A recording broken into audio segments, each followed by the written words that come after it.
For years, the world has listened to thousands of podcasts. But if you dare to immerse yourself into a new experience, new ideas, viewpoints, award-worthy commentary, and a way of looking at things you didn't think were possible, strap in, it's gonna be a bumpy ride.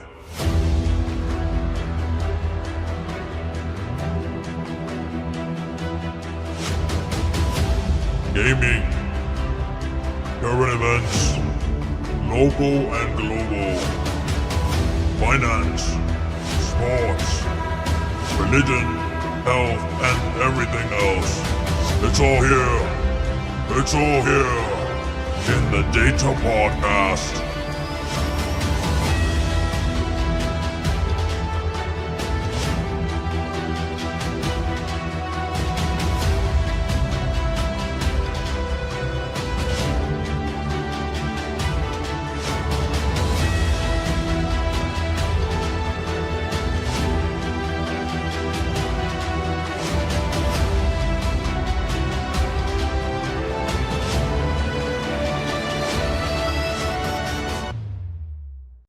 All right, so welcome to the Data Podcast. This is going to be the first episode, but it's been a long time coming.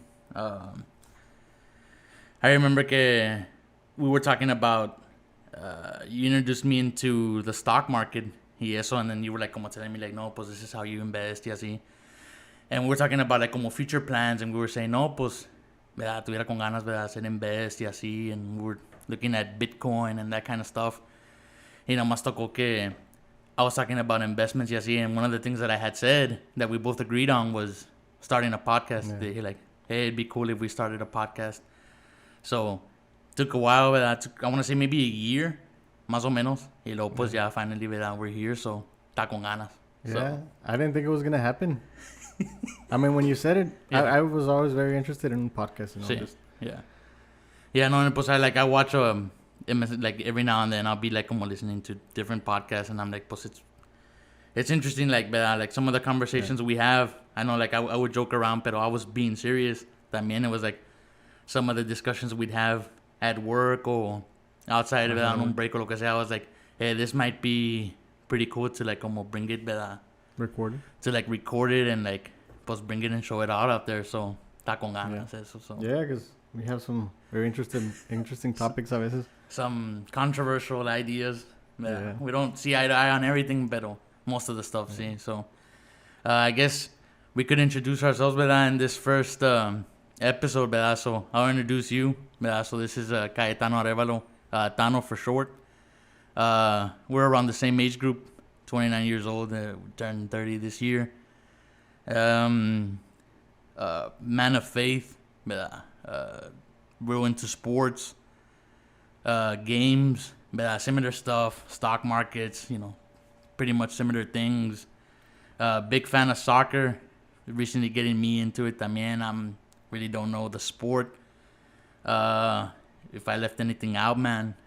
No, everything. Yeah. Politics, health.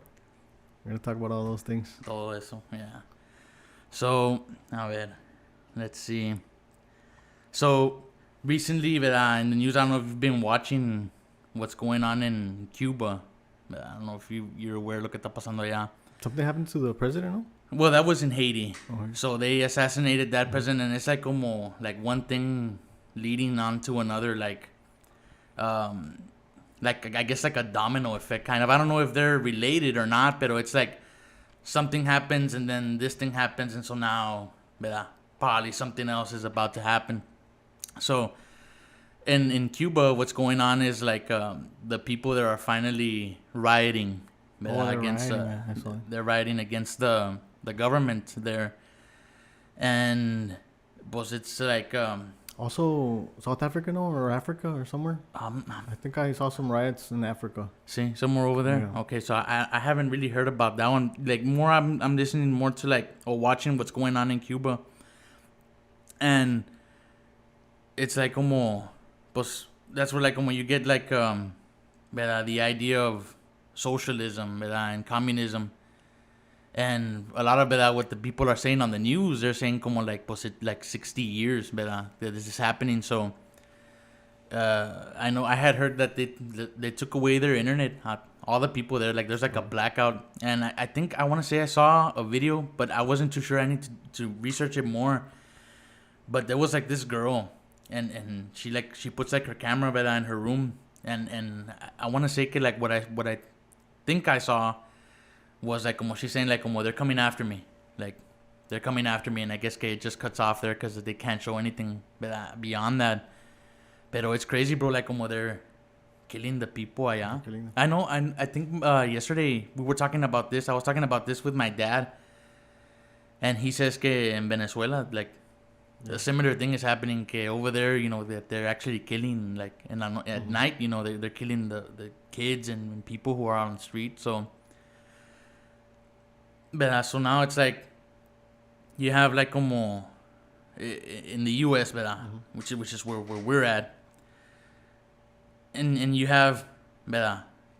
Two different ideas, ¿verdad? It's a conservative view and the democratic view, and the democratic view, it's starting to go more into socialism, ¿verdad? Or communism, and what they're saying is like como. They want to get everybody equal. ¿Verdad? So then it's like capitalism, ¿verdad? Economically, capitalism in a sense is like como bad. ¿Verdad? It's like you have like the 1%, ¿verdad? And everybody else is below. So the communistic view, on paper, I want to say it looks nice, ¿verdad? It's a nice theory. But you put it into practice, right? Communism is like getting everybody equal, people that don't have certain advantages or whatever, like economically, everybody's the same. So in a sense, it's like a doctor is making the same as a taxi driver. And no offense, to taxi drivers or doctors, lo que sea, but that's what it is in a sense. So capitalism is like you work, you're working towards something, and pues it's like the reward is greater, the more you work at something. Yeah. And I'm not saying that a taxi driver doesn't work as hard as a doctor, pero education-wise and everything that comes along with that, it's hard work. Yeah, it's like hard work to get there. It took a while to get there. So in these other places like como Cuba, it's like everybody's the same, and you have like como the government, which is a lot what it sounds like today. It's like no, pues you know, like the minority black people, they don't have the same advantages as white, and they call it white privilege. Like a white person is born into privilege, Pero is that true? Like you look at the United States, right? We had a black president, Barack Obama, in 2008. Yeah. A lot of the NFL players happen to be African American. You know, NBA also the same thing. And like everybody has, like the Latinos, for the most part, they overwhelm baseball and soccer, and so like everybody has their, I guess their forte, or their talents, and it's like not that it's like discriminatory to that particular sport or whatever, but there's like a generalization, right? Like, no, well, you know, that's what they're better at. See, that's what you're good at. So is it fair to say, you know, that people are being oppressed, in a capitalistic society? It's like in my opinion, it's a lie. What do you think? Okay. That they're oppressed? Yeah, that they're oppressed. I think it's a lie too. I mean, they have the same opportunities, like you said. If they're just not in the same, let's say, industry or the same areas, because that's not their forte, like you say. Yeah. So yeah. So in Cuba, right, and what a lot of the Democrats are you know, like you're born, you don't have privilege, into things. So let us help you. This is what like the government premise is, like, let us help you get right to where everybody else can be. And it's like, okay, so like you give me the power, right, and I'll distribute, right, the power. Yeah. But what ends up happening is a situation como in Cuba. Like, okay, so you gave these people the power. Now they have the power and they tell you how to live your life, right? Like, you can. I know that I don't know where it's at, what country or what, but there's a place that you can only have 2 eggs. Like Oh, okay. yeah, like you know, Yeah, to yeah, make yeah. breakfast or whatever. 2 eggs is like that's like it's like limited. Yeah, that's what I was gonna say. That's what I was gonna say. So, in a government like that, they're making everybody equal, Mhm. but they're also limiting their whatever they can accomplish Mhm. in life. So it's always gonna be difficult in like in a capitalist Yeah.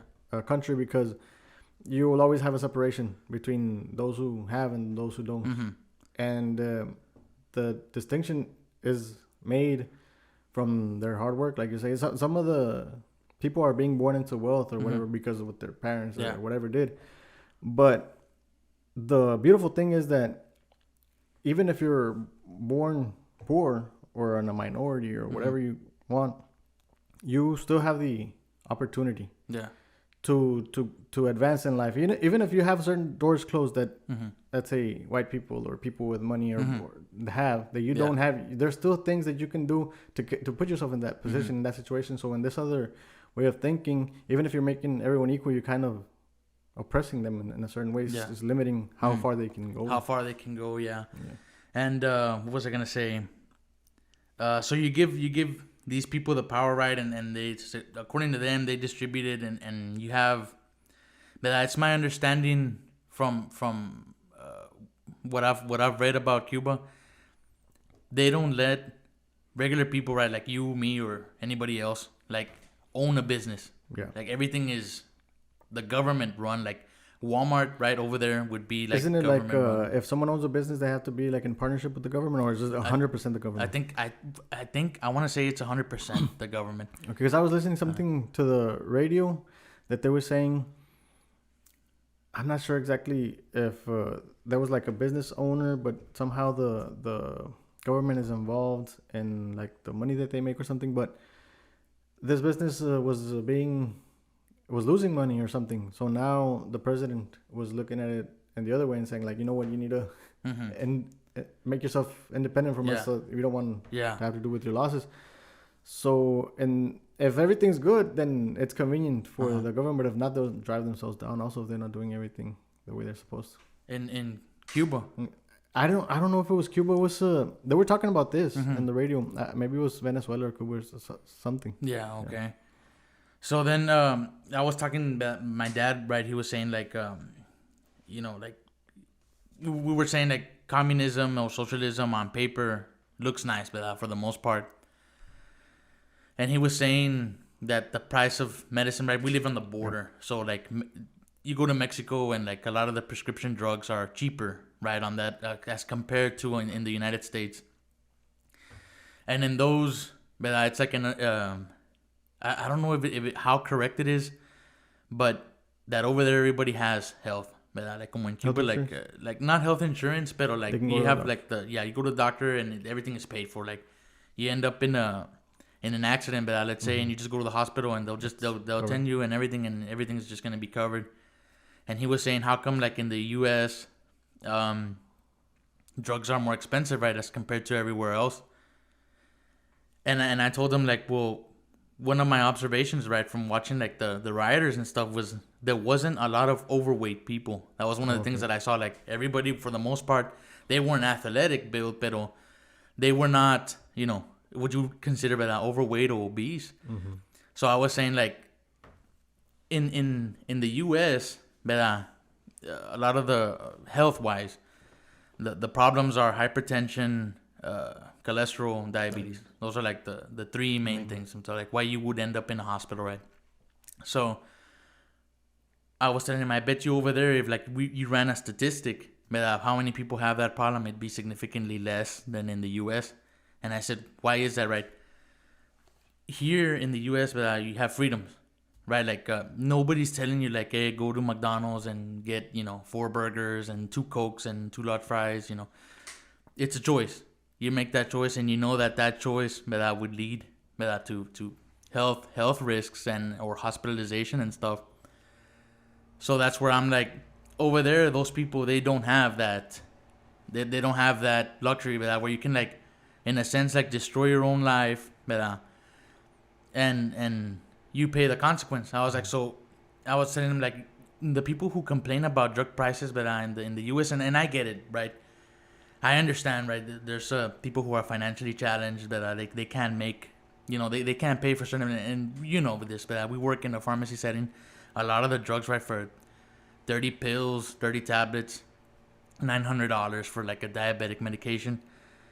But at the same time, like I was telling him, like, you're looking at this the wrong way. I'm like, that should incentivize people to like, let me live a healthy life now. Let me start doing things now so I can avoid having to pay that, right? If I can't afford insurance, let me avoid right now having to, right, deal with those issues. And like, especially like working in health setting, like I've seen that and I recognize, and I told him, like, everybody that complains, right? Everybody has the right to complain, but I'm saying, like, you should look at it as consequential, right? Yeah. You like, I'm a smoker, I know what I'm doing. I have that choice. But probably in other areas where like the government tells you how to live your life, you don't have that choice. And I can only assume, right? I don't know what it's like to live like that. Like, oh no, but you can't have a beer without. You can't have a smoke. You can't do this and that. Where like people are telling you what to do as opposed to having open choice. And so then it's like, are we making the right choices, right? Or are we making the wrong choices? Right. People say it's like it's just on the people. So I don't know. Yeah, no, it's completely up to the person. You should give them the freedom to choose whatever they want. Yeah. And then you go from there. I mean, you can't tell them what to do, whether it's right or wrong. That's your opinion. Yeah. And at the same time, I'd say you would limit to how much a person could eat. And not everybody's body is the same. So yeah.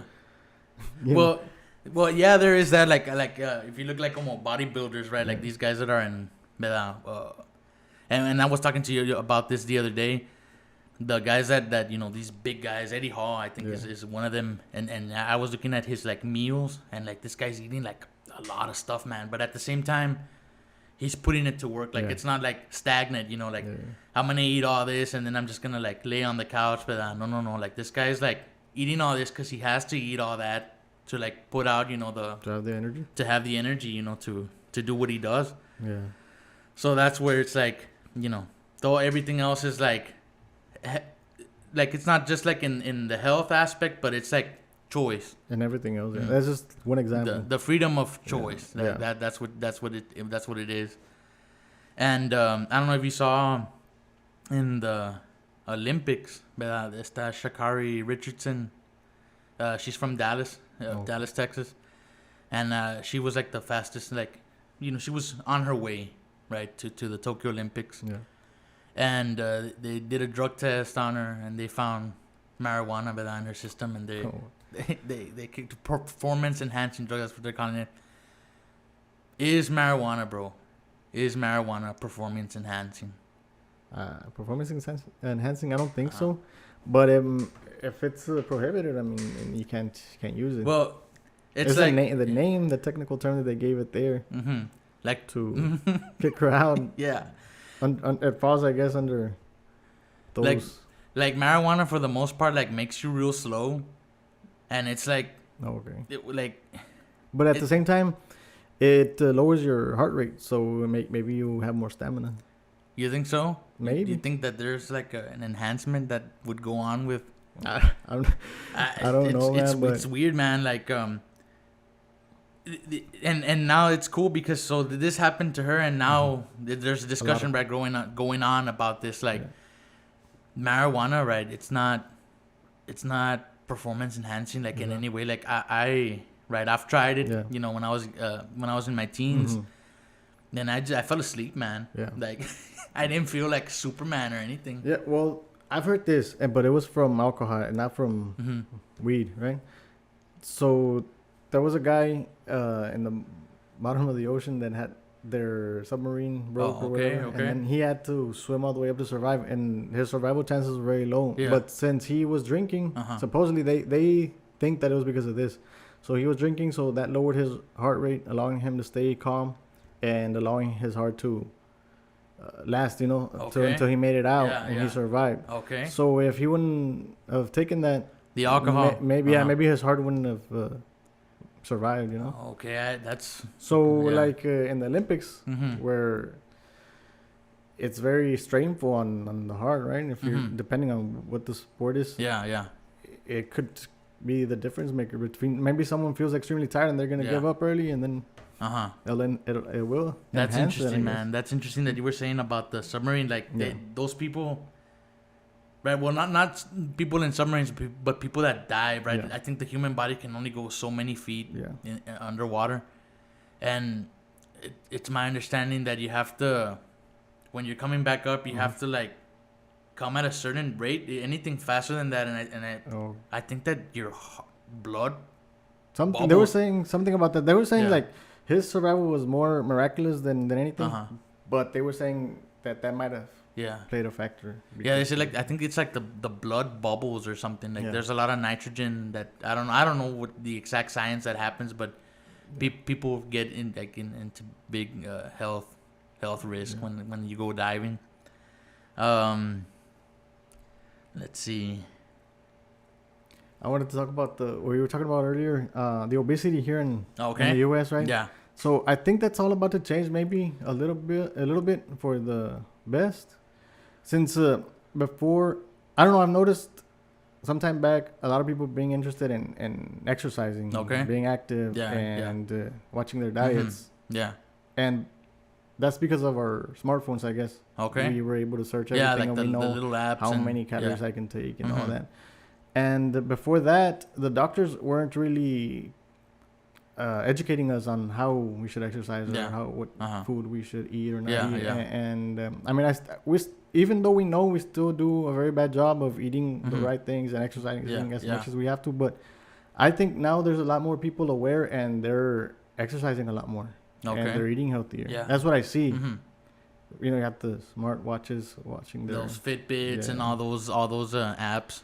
The yeah. So I think we might see a little bit of a calorie turnaround. counting and everything. Yeah, and especially like with the pandemic that led to like Mhm. a lot of people locked down. Like there was like people that I knew that gained weight. Oh, yeah. I gained weight.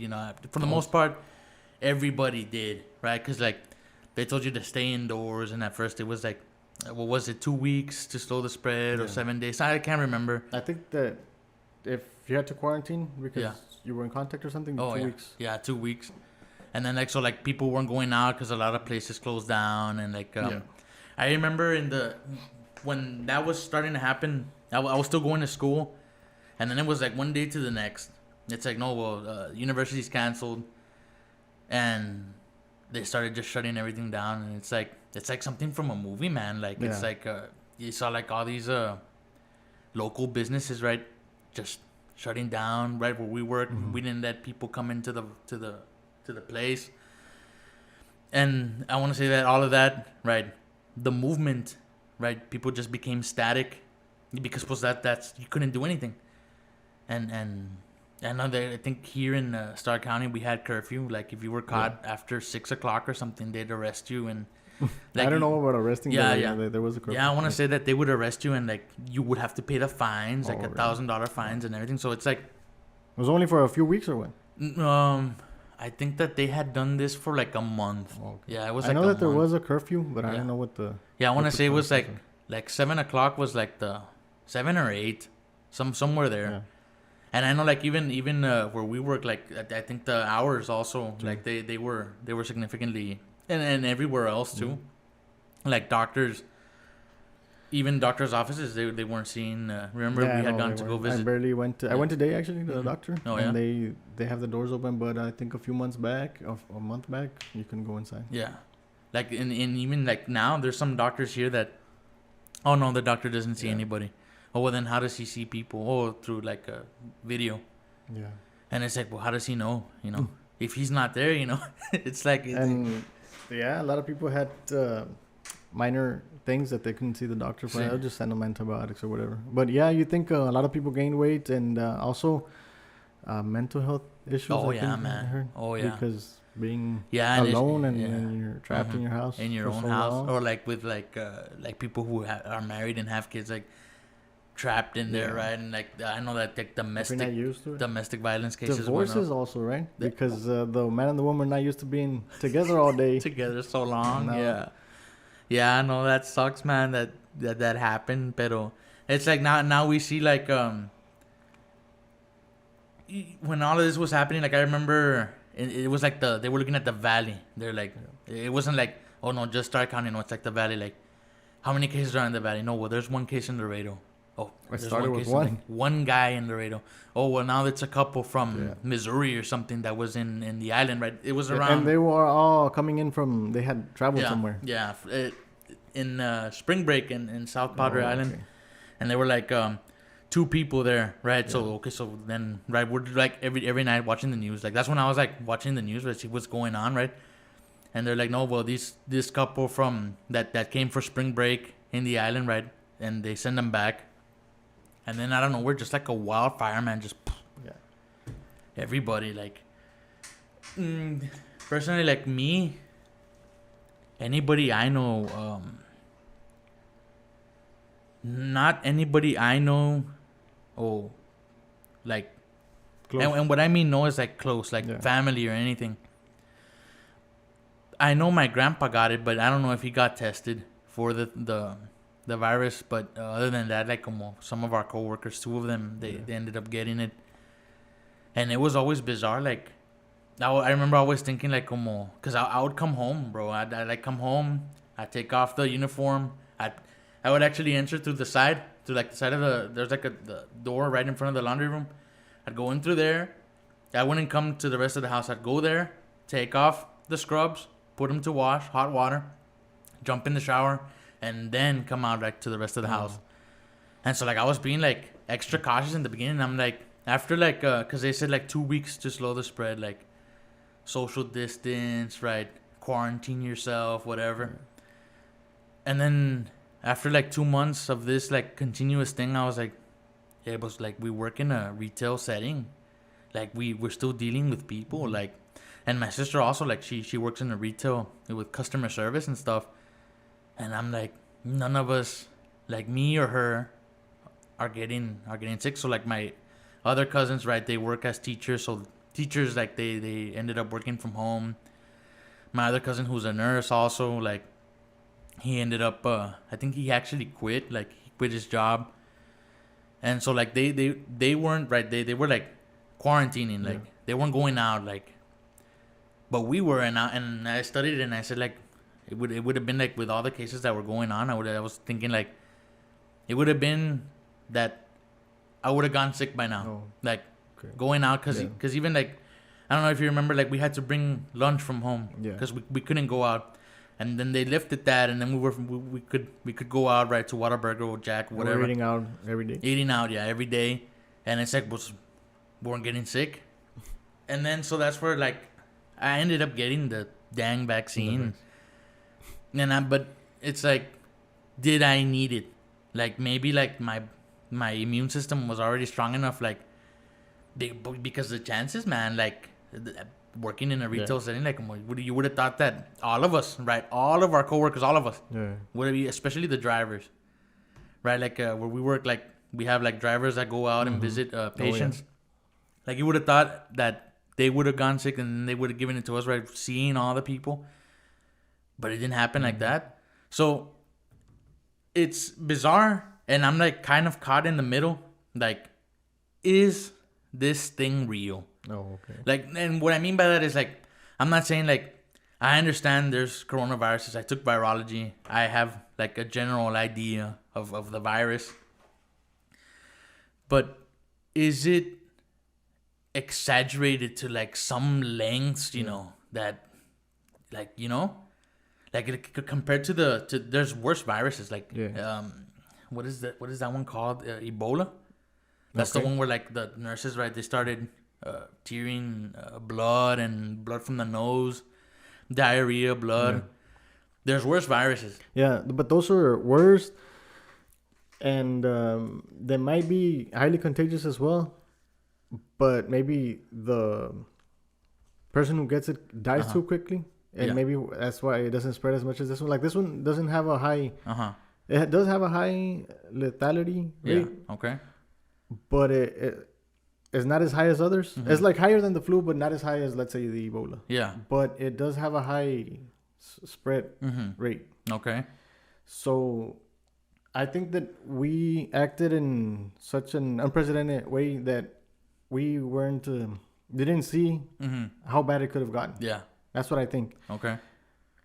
I don't think that we have to worry about it. Maybe like the Ebola and stuff like that. You know, Yeah. we took the precautionary measures that we had to Protect other people. and it didn't seem like it was that bad. But what if it was? You know, what if Yeah. we didn't take those measures? Yeah. What would have happened? Yeah. You know, so we don't see those now. Yeah. Because of all the stuff that we did. So Yeah. I guess we'll never know. But it is pretty bad. Even though we took those measures, you know how many people died here in the Valley of COVID. That's what the statement says by the doctor. We don't know. Yeah, yeah. No, and then like the other thing that I had heard was like in this hospital, right, the local hospital here, was that if they claimed or they made the claim that the patient died from coronavirus, they were getting incentivized, like and a lot of money, like so they were getting more gear. Masks weren't like, remember like in the beginning that was another thing, like, oh, you don't mask, you don't need it. Yeah. Oh, now you need a mask. Oh, now you need two of them. Now you need to have one, and now you need to have like one on top of that one. And the mask, like, it does nothing. It doesn't do It does nothing. Like, and I've gotten into people with this, like, the mask it does nothing, man. Like a virus, like you literally need an electron microscope. Like this is at like an atomic level, you know. Mm-hmm. You're telling me, okay, like that thing ain't gonna go through the mask, you know? Like maybe you might prevent, right? If somebody sneezes in your face, which, I mean, nobody does, man. Well, the thing, they don't sneeze in your face, but I don't know if you've ever seen the videos where they show some type of light that shows how far your sneezes go. Okay, I saw that, yeah. Uh-huh. So with the black light and... Yeah, so even right now, as we're speaking, like some of my droplets could float all the way over to you. A mask, man. Yeah, yeah. So you think that with the mask, yeah, it's gonna reduce it significantly, right? You're saying like maybe it could float out. Yeah, like one like and then go all the way to you. But like, I think it significantly reduces the chances of it getting to you if I'm wearing something right here. You know, it's trapping everything there. I mean, like, it's not because the direction also has something to do, right? If I'm talking, yeah, and it's speeding out of my mouth directly towards you, yeah, right? Versus if it's going out through a hole or something. Yeah, okay. So like to say like that it does nothing is like, okay. So like I don't mean like percentage wise like 0%. Like that's not what I mean. Like maybe 15-20%, right?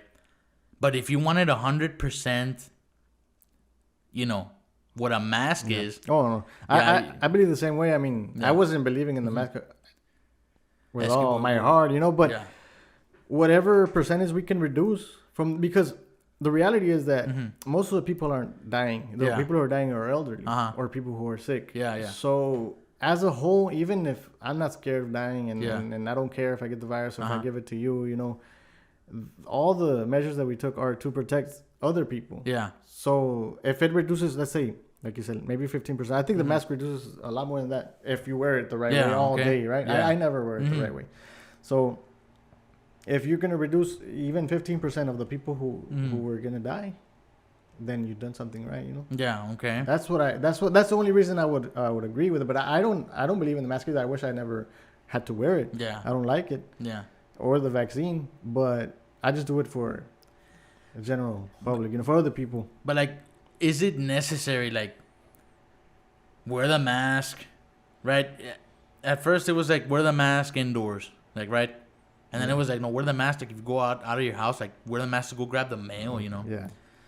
So, to get to like, I want to say like, to get to like 100% protected, yeah, you literally need a hazmat suit, right? Like those guys that look like they're going to space or whatever, like all that stuff.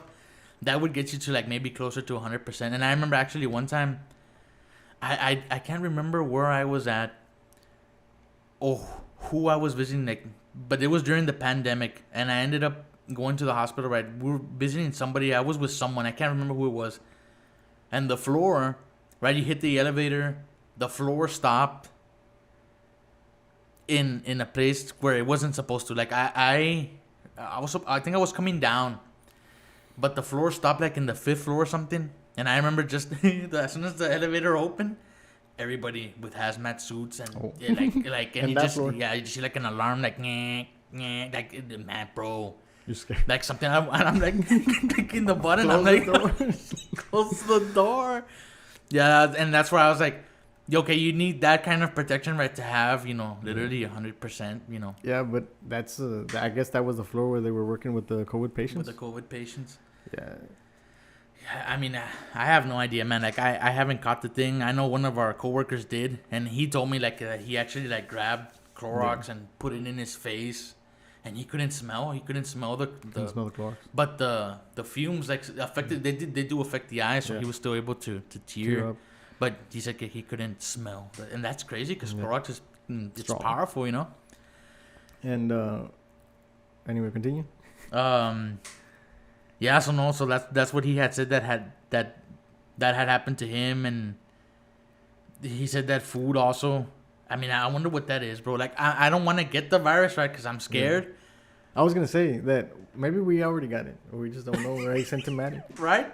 But they say that. Like we probably, because I remember, bro, while all this was going on, like I'd come home and I'm like, I feel something in my throat, and I'm just like, oh, God. I was like, Yeah. I couldn't go visit my parents, and I was just there in the couch, and I'm just like, I got this thing. Well, It was like the end of the world, you thought you were gonna me die. in my own mind, and then I'm actually there, Googling, and I'm like, okay, symptoms that I have, and I'm like, okay, does the head hurt? Okay, yeah, my head hurts. Do you feel like Everything this or matched. whatever? And I'm just like, oh my God, and I'm just there, and I'm like, my eyes feel really tired, But I was like, we were playing a lot of Warzone during that, cause to kick the time. Yeah. And we were staying up to like 2 in the morning, 1:30 in the morning, just playing. And I was like, this is probably what it is, like, because I know sleep has a lot to do with It like is.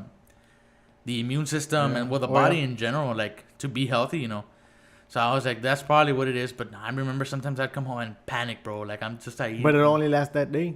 Like the like I'd feel like like a like when you're about to get a sore throat, you Yeah. feel like not that when you have it, but when you're about to, you feel like that tingling like in the back of the throat.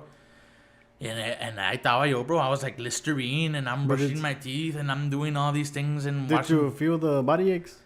No, but okay, so not body aches, but like the knees. I would feel like Oh, como okay. pain in the knees. Because I remember when our co-worker got sick, and Uh-huh. then that day before he found out, we went out Yeah. to lunch. Uh huh. And then when I got home, I told my wife, I went to lunch with this guy, and he tested positive. Yeah. So my wife quarantined me in my room and took my Xbox over there. I was playing Warzone, but Yeah. I remember for 2 days I felt like a little bit warm. Uh huh. And when you're gonna start to get a Yeah, like a fever, and yeah. in your back Uh-huh. and a little bit of body aches, and I was like sneezing, I remember. Yeah. Okay. But I don't know what it was, if I was panicking Uh-huh. or I was catching maybe like a Yeah. cold or I got it maybe, Mhm, and it yeah, was just yeah. wasn't that bad. I don't know what happened, but I was quarantined in my room for a few days, Yeah. a week I think or so, or maybe 2 weeks.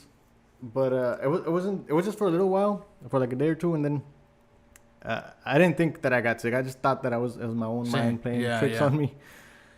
Again, so I know like me and I'm like that. Like if I feel like anything wrong, like I feel a Start pop. noticing. Like I like sometimes I'll sneeze and I'm like I'll just hear something pop inside my body, bro, and I'm like, oh shit, I think my heart just popped, So it's like I was like, because like I feel like something like like something just popped, and like I know like I remember I saw this episode of Family Guy. I think it was Family Guy, and. Like me, but like when I sneeze, really like I don't. You've never heard me sneeze at work, like nobody. Because when I sneeze Loud. like it's hard, bro. Like pop a lung or everything. something. Everything is like all my muscles contract, man. So I think I remember. I think it was Family Guy. Like I don't know if it was Stewie or the little baby guy. Yeah. Family Guy, no? Family. Somebody sneezes and then like their eye, like they pop a blood vessel in yeah, the I've eye heard that, yeah. and it goes red. And I've had that happen to me. Like I'll sneeze and then like my right eyeball, like I feel like some pressure, and I'm just like, I get up and I go see the mirror and I'm just like, is everything okay? Yeah, no, pero it's crazy. Like I'll start. I'm one of those where like if I feel anything, Searching everything, I'll start all the Googling. symptoms and all that. And yeah. I'm just like, oh crap, I got this thing. I'm gonna have to go to the doctor. gonna die. Yeah. No, but well, going back by that to the coronavirus and you've heard me talk about this before. Yeah. And I'm just making an observation, Yeah. right? When I say this, like humans are the only species on this planet, right, that care about the sick. Right? You look at everybody else, right? This is an observation. Mm-hmm. Like you look at everybody, like all the other animals, right? Like you don't I know see, where like, you're going with this. you don't see like lions, Yeah. right, putting up their thermometer, like, well, let's see what's going on, right? And they go, monkeys, right, like let's test you for blood pressure today or what have you. But The only we thing do. I do know is that, Yeah. because I remember a documentary that I saw that one of the monkeys gets some kind of disease that's Okay. infectious. Yeah. They'll leave. the Okay. herd Yeah. They until they get better, uh-huh. and, they'll just and come then back. they'll come back. Okay, so like they really don't do right, and it's not fair to say, right, well, they're animals, they Yeah. don't know any better, right?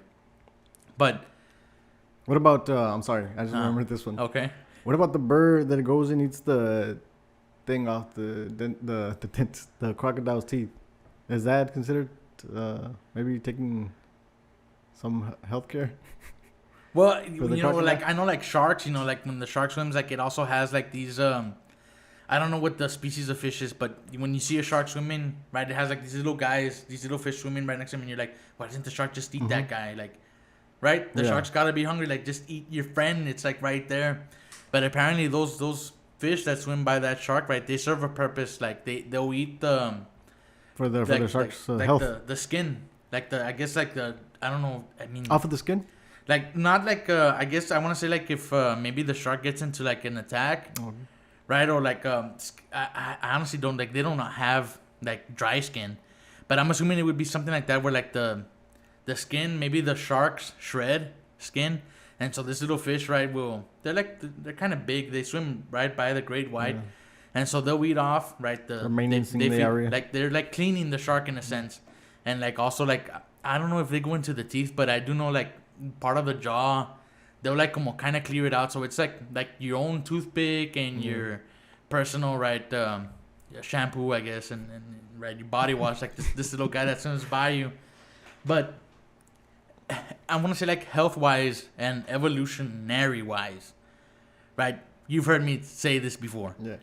and I say like, why do we do so much, right, for just making an observation, like Yeah. I don't want to like offend anybody Yeah. or anything, like I'm just saying like Why do we help them? We do a lot for like the sick, like Yeah. evolution like teaches like survival of the fittest, and so would it have been fair to say, right, let the coronavirus ravage like a wildfire, Yeah. right, let it, like, you know, like these California wildfires, like Yeah. let it burn off the dead, right, what ain't gonna make it, and then what remains, pues it's The thing is that a disease, a new kind of virus or disease that we don't know about could wipe out a whole species, let's say Yeah. the human race. uh-huh So since we have so much knowledge about medicine and everything that we Yeah. can control, uh-huh and we know that we can, yeah so we try. I think that's the reason why. That's my answer to you. Yeah. I know what you're saying, yeah but I think that's the reason why. I think that if we see someone that's suffering or in pain or whatever, we want to help them, right? Because Yeah. we empathize. How do you say it? yeah like empathize Empathize or- with the person. So if you know that if you try maybe a certain medication or a certain surgery or whatever, maybe extend their life, make them healthy, and Yeah. let them live longer, like more comfortable. then yeah. So if we can impact that, then that's why I think that's the reason we do that. Yeah. And like, como this isn't like an original idea. Like, I remember I saw like este comedian Louis C.K. in one of his specials. He's like a comic guy. And he had like this segment, and he's like that he has like these I guess like these thoughts where it's like how did it go? He says, okay, so it's like, of course, but maybe. Okay. Right? So he's like, Yeah. so then he says, like, he has a nephew, right, that has peanut allergy. He's like, of course, I have to, right, be careful when my nephew comes over. I have to segregate the peanuts, and I have to make sure I don't have any nuts around, right? And then he says, but maybe if you get killed by a little peanut, you're supposed to die anyway. So that's what he says, right? Yeah. So then he says, like, and then he's like, of course not, right? He's just like making a joke, but it's like, you know, evolutionary wise, like this guy was onto something. Like Yeah. he's right. Like if because he also says like if we go like this for like a year, right, there will be no more peanut allergy like people in the world. Like if we go like that for a It'll year, go like, away. blindfold, like it'll just go away. And that's true. What he's saying is true. Like we prolong that. Yeah. Or keep it in the gene pool, right? As a human race, we keep those genes still in the gene pool, like, you know, if that makes any sense. Like we prolong it, right? Where like because if we didn't have these advances in medicine and stuff, that would have been dealt with a long time ago. Like that would have been gone. By doing that. Yeah. Or like people who are like lactose intolerant, you know how they have like issues, like that. Also, like nobody dies. I don't know, but I don't think it's life threatening. Yeah, but. That also would have been dealt with, like humans, like in the beginning. You're saying like in the beginning, if we took care of those things, we only have like perfect genes. Well, not that we would have taken, but nature would have taken care of. So like we've already like diverged. Like you have like going back with that, like you have people who can drink milk and people who can't, and then so like there's always like that, like everybody has their thing, but that's because at the same time, we prolong these. We don't let these kind of. We don't let take its course. Nature take its course, yeah. And it sounds awful to say it does, but yeah, man. Like, como that comedian, I was like, and this is like a jokester, but I remember when he said it, I was like blown away. I was like, hey, this guy, he doesn't hold any science degrees or anything, but what he just said is profound. It's true. It's like survival of the fittest. I was talking to someone the other day, and they were talking about the blood types. Okay, yeah. And how I was asked if it was true that only certain blood types got the disease, the COVID-19 virus disease. And then they said, I don't remember exactly what they said. I think they said, yeah, that's true, or I don't know what.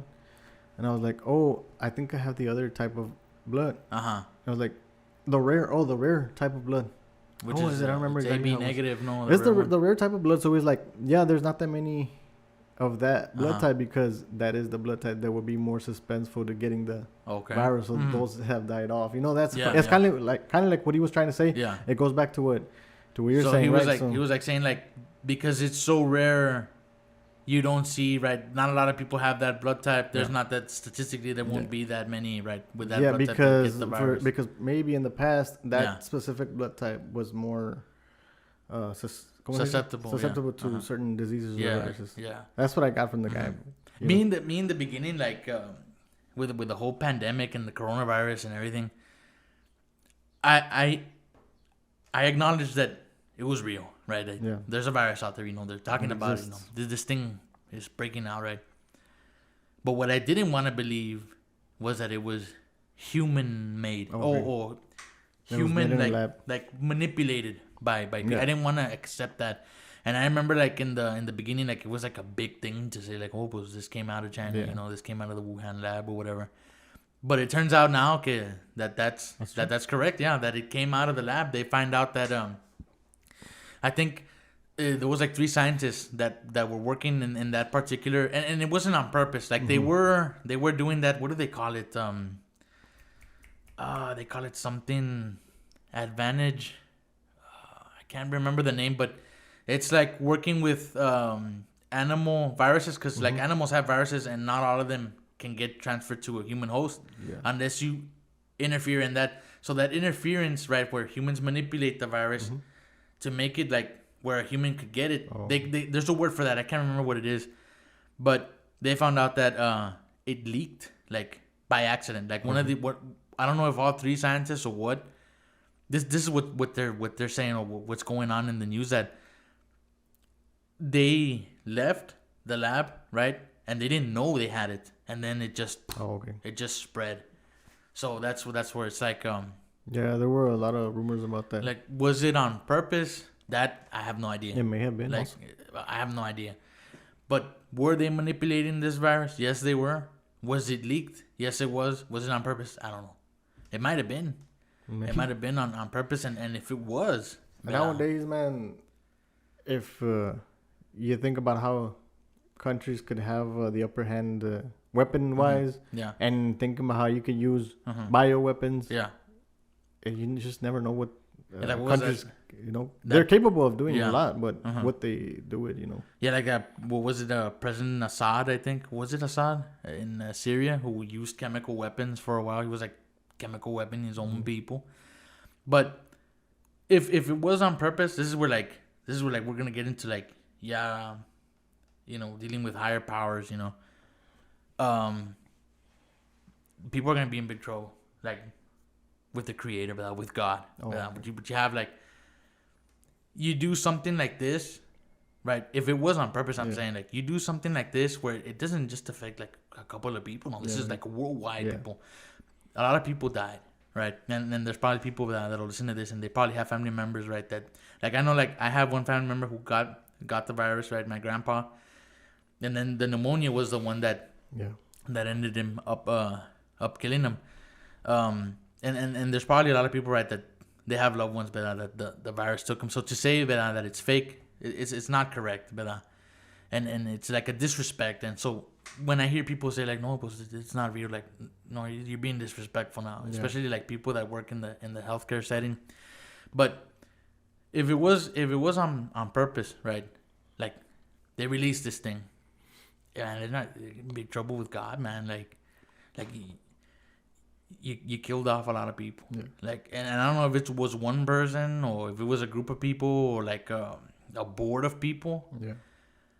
But you now, like, you might be living the good life now, but you ain't gonna get away. Like the justice, like, it's gonna come. Pay for it. And when it does come, right, that's where it's like, hey, like, it shouldn't come as a surprise. Like, why is this happening? So that's where it's like, pues, Godspeed with you all. That's what I say. Like, if it was on purpose. Yeah, if it was on purpose, someone was like, behind the whole thing. Yeah. It's because we're getting to an age where anybody can come up with that in their own house, man. Yeah. Like it's so easy to create something like that. To create something. I remember I saw this. It was another comedian, and I don't know if it was on Fox News or what. Okay, no, it was Jon Stewart. Now I remember. It was Jon Stewart on the Colbert Report. No, not on the Colbert. On the late night show with Stephen Colbert. And he comes out and says, right, Jon Stewart, and he's saying, like, the name of the virus is on the lab, right? It's like coronavirus section or something. He's like, it's in the name. He's like saying, like, it obviously came from China. He's like, when you put two and two together, he's like making it like you put two and two together and right, 2 + 2 is 4. He's like making fun of it like that, like, come on, don't be stupid, like, to say that this is like just some spontaneous thing. Like, no, it came from here. Like, it's in the name, Wuhan Lab, Institute of Virology, right? Coronavirus Division, I don't know what. Like, this is where it leaked out. This is where it started. It's obvious, but was it on purpose though? In the beginning of whatever that started, that there was someone in the news that they had gotten murdered because they had evidence of where it came from. Remember that? He was a doctor. No, I think he was like a doctor in China, like trying to speak out about it. I don't know if it was a doctor or if it was a student. Okay, maybe it might have been a medical student. Something. He was a young guy. But he got murdered. Yeah, he got because killed. he was investigating. What he was he was like whistleblowing the thing. He got killed. Yeah. I don't know how true that was, though. I didn't pay that much attention. And then it was crazy because, like, all of the crap, right? The U.S. is like, and I don't want to like ditch like the country or diss it, but we're in a crap hole, bro, because we don't produce anything here. So now you're having to depend on China, right, to make ventilators, to make all this crap, and then it's like, no, pues, Mac Lindell, right, the guy from MyPillow, he's like, no, well, I'm gonna use my factories to make masks and ventilators and equipment. So now it's like, American companies are like, okay, like we gotta make this stuff here, right? So we don't have to depend. And so, what do you think about that? Like, where you ship all the jobs created here, not jobs, but like como things that used to be created here are being created somewhere else. And so when if one of the lessons about this pandemic was, if it was like countries who were like fending for themselves, like, no, well, the China's just gonna do for China and Japan is just gonna do for Japan and everybody's just gonna do for themselves, the U.S. would have been crap. it would have been crap because we don't make masks here. Yeah. We weren't making the mental out of the gloves and everything. I don't know if you remember when they came in. Finally, it took like 2-3 months. Wow. Made in China. Yeah. That's crazy. I think that in a situation like this, we didn't know, we didn't expect it. I guess we should have. Yeah. Looking back at history, what happens every so often. But we're at a point where it may be impossible to have U.S. produce everything that there is that we need. Yeah. Okay. Maybe the basics, right? Mhm. We should. Yeah. But at the point that we're at now, having, how could I say it? It's just easier to have Mhm. trade, to have them done somewhere else and to have. Yeah. Like it's like I know like a lot of the businesses or companies that do leave the U.S. they leave because they can make their product cheaper Yeah. for cheap. Yeah. somewhere I guess that's else. the main reason. That's why they do it. But if you look at it like if we go into like metaphors, ¿verdad? And let's say like como pues you're the man of a house, ¿verdad? And you have to provide for like your kids and your wife, and so like you're in charge of everything, ¿verdad? You don't depend on other people, but it's like, no, I have to have everything I need, right? So that my family, right, can have can have what they need.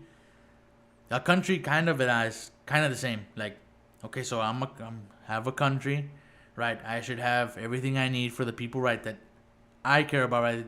I ran for president of this country because I'm gonna do for the people of this country and not for anybody else. Like, these people come first, and that's where Trump came in. He's like, America first. It was like America first agenda. Like, no more of this crap, China and trade and all these kind of companies leaving and everywhere else.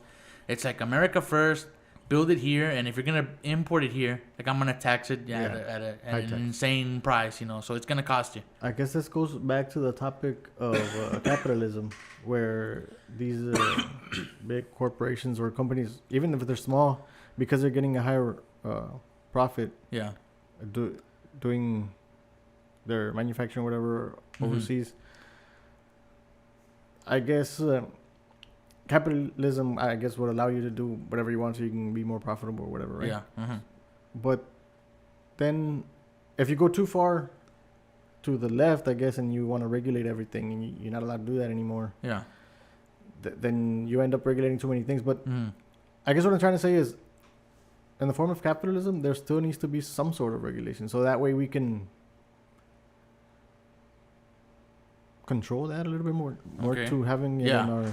Yeah, like one of the things that they do is like regulate companies that are expelling a lot of CO2, right? And then the global warming crisis and all this crap, and it's like, okay, you're like a little country, in like a big world. Like you yourself are gonna solve this issue. No, you're not gonna do it, and you're not gonna get other countries, I'm sorry, to comply with your rules, right? Yeah, like you might get some or most, like but not all. that divide about global warming, and what's the left and the lefts agree, right, and the rights don't. I think it's a bunch of crap. Like, I wanted to ask you about that because I was reading an article about how we're supposed to have more floodings for the next 10 years. I don't know if you heard, because there's supposed to be some kind of wobble in the moon. Okay, no, I haven't heard about that. So if something's gonna happen to the moon, there's gonna be some kind the of moon's wobble, gonna explode, shit.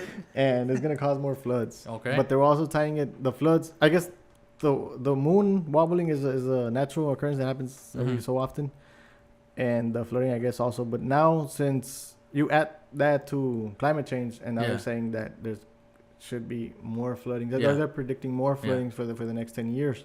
And I was gonna ask you, so what do you think about? You still think that climate change is not an issue? Okay, so like I believe climate change, but like climate change is real. The climate change is right. It's changing. Like we have. But is it being changed because of human activity? Well, something that we can change, that we can reduce, or just because it changes because nature allows that? I don't believe that CO2. No, I don't believe that CO2. I can't. It doesn't make any sense. It doesn't make any sense. Like the whole theory behind it and the way they explain it where it's like the sun rays come in and they can't escape because there's CO2 out there. All of this stuff like eventually gets poured out into space. Like if you have so much of one thing, like helium and hydrogen are like at the top of the atmosphere, like these things are leaking out towards space. And so you have like the sun rays and the way they explain it, and it's like it gets trapped and somehow, and I'm just like, no, it doesn't. Like, no, it doesn't make any sense. Now, what might be happening is using Earth's resources, right? Because the Earth only has a certain amount of resources, right? And we're probably already tipping the scale. We're probably, right, all of these, making all these water dams and causing rivers that were used to flow naturally. And you block those off and you start building cities and places where like there was no cities before. It used to be like greenery, right? It used to be nature. That might have something to do with it, where like the tectonic plates, right, in the earth, you started having a lot of weight in one thing, and now you have earthquakes in California where maybe that wasn't an issue before. So you have too many people there and too many cities and too many buildings, and there's a water crisis. They don't have water over there because there's too many people, and so that might be a reason why. What about the ice caps melting? Or I don't know. Well, okay, that might be because of the same thing, because using Earth's resources, to the max, blocking off rivers, building dams. I actually know that in China they had built this dam that caused the Earth to tilt. I don't know how many degrees. Like, it was so much weight. They built it out of metal. They had to tear it down. It was so much weight that it was causing the Earth to not orbit correctly anymore. that's human. So, but that's we go back to the same thing. So we humans are doing things to this Earth that is taking it off of its natural. But is it because of my truck, right, being on, or is it because a cow farted in the right? Because there's a tax on this stuff. I'm being for real. Like, there's a methane tax for like for ranchers, right, that have cows. Like, they're like, oh, well, the methane that these cows are farting, like, we're gonna tax this because it's creating all these problems. No. It's people, and at the end of the day, what you find out is people are shitty people. Like, that's what it is, and it's doing things that you don't let the Earth do what it's supposed to be doing. Like, these rivers form for a reason. Like, the water's gotta go somewhere, And then you're like, well, I want to conserve it, and I'm gonna make this dam here, and now you're holding off, right? And the Earth is like, if you consider that like a blood vessel, like, you just blocked it, right? Now you're gonna have a heart attack, and so then you start getting eruptions, you start getting volcanoes, you start getting all this kind of crap. What are they called? Earthquakes, tsunamis. You get all these because you're not letting Earth do what it's got to do, and so that goes back right to the. I think what you're saying. It makes sense and everything, but it also applies to this. To CO2. Because well, here's what I know. Like, when the Earth was starting, like, you've heard of carbon dating. Like, so that's where, like, they get a fossil and they're able to carbon date it, right, with the radioactive isotopes, and they can make like they can find out, well, this is how old this thing is. Yeah. So when the Earth was like in its beginning, like in the very beginning, carbon was in excess. Everything here is carbon. Like, this mic, we're made of carbon. Like, everything is carbon. So the carbon footprint, right, back then, right, in the early stages of Earth, like, como carbon was in abundance. There was a lot of carbon. Now there is still carbon, but it's not as when the Earth was like in its prime. So if there is more carbon now, right, if Earth and running cars and all this is making like carbon, then we're, like, we're not aging Earth, but we're bringing it back. Like, de-aging, making Earth younger. We're bringing it back to... Well, yeah, but the thing is, at a certain age, Earth was inhabitable. Yeah, So, what you're saying is the same thing. So, you're thinking that bringing Earth back is a good thing. Is that a good thing? Is it, though? How do we know? Like, because we weren't able to live back then.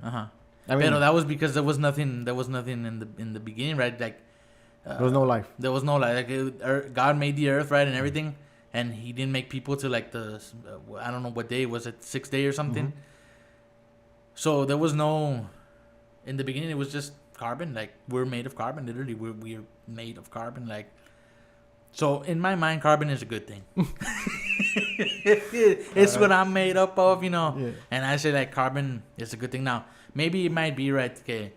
you know, because CO2 does burn, right? And I know that when you have these elements, right, it creates heat, and maybe there is heat out there. Like you already have the sun heating up the earth, and then so now you have like cars and stuff.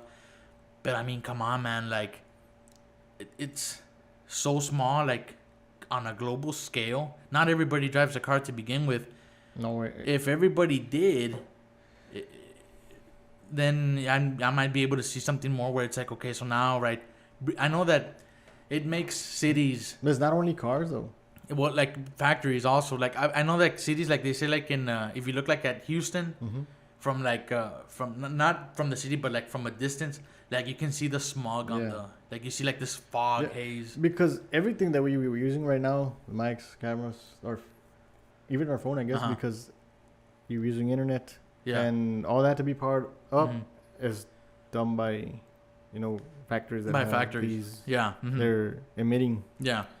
CO2. CO2. Yeah. So it's everything that we do now. Uh-huh. Everything that has power. I mean, I don't know, man. Like it doesn't make sense. Like I'd probably have to like look at it more, but I want to say I've studied it enough where I can say like, well, this is more like I can tax So- people on this. So, but the thing is, so scientists look at it this way. So we're at a point where we see climate changing, right? It's Mhm. getting warmer. If it gets to a certain point, it's irreversible, and people are not going to be able to live the same way that we do now Yeah. on Earth years from now.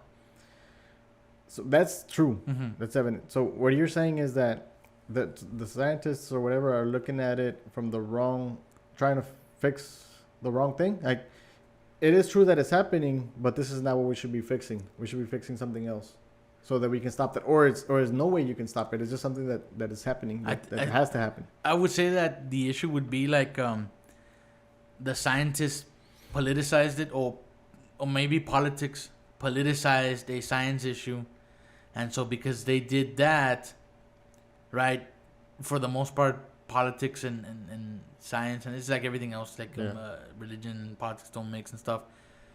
These two things, they can't. It's politicized. Yeah, it's politicized. Everything is Beyond politicized. I mean, the- even if the scientists give you the facts and stuff, nothing's gonna get done until the politics 'Cause there's- agree to do. There's and- also scientists to- who say like that it's not carbon emissions have Oh, nothing yeah. to do with, well, not that it has nothing to do, but Yeah. they say like it's nothing compared to these other things. Yeah, I don't know much on the subject, Uh, but I do know that they are saying that it's getting warmer, and it may be because of this. uh-huh. So I think if we can reduce it, then why not? Even if it's not the core issue, Yeah. we can try. But okay, so now so you see like let's fix it. But is it the United States position, right, to police the whole world and say we all need to do this? I think that as we're evolving, right, Mhm. even our countries in the world, we're more unified now as it was before. So now whatever U.S. knows, the other side of the world also knows, as Yeah. far as like the science Mm-hmm. and the data, right? Yeah. Okay. So no, we can't police the world right now because every country, has their own Uh huh. set of rules and their Yeah. own presidents or whatever. But it is going to get to a point where someone has to, Yeah. because we are a whole world, and whatever's happening on one side of the world Uh-huh. is happening to the other side as well. Yeah. Like this topic of climate change is not just the U.S. that's being Yeah. affected. It's the whole world. Yeah. It's the whole world. So that's why I think also politically and all that, we still have more Yeah. evolving to do, to where it's Yeah. gonna be eventually it- more. It probably wouldn't be like if it is an issue, right?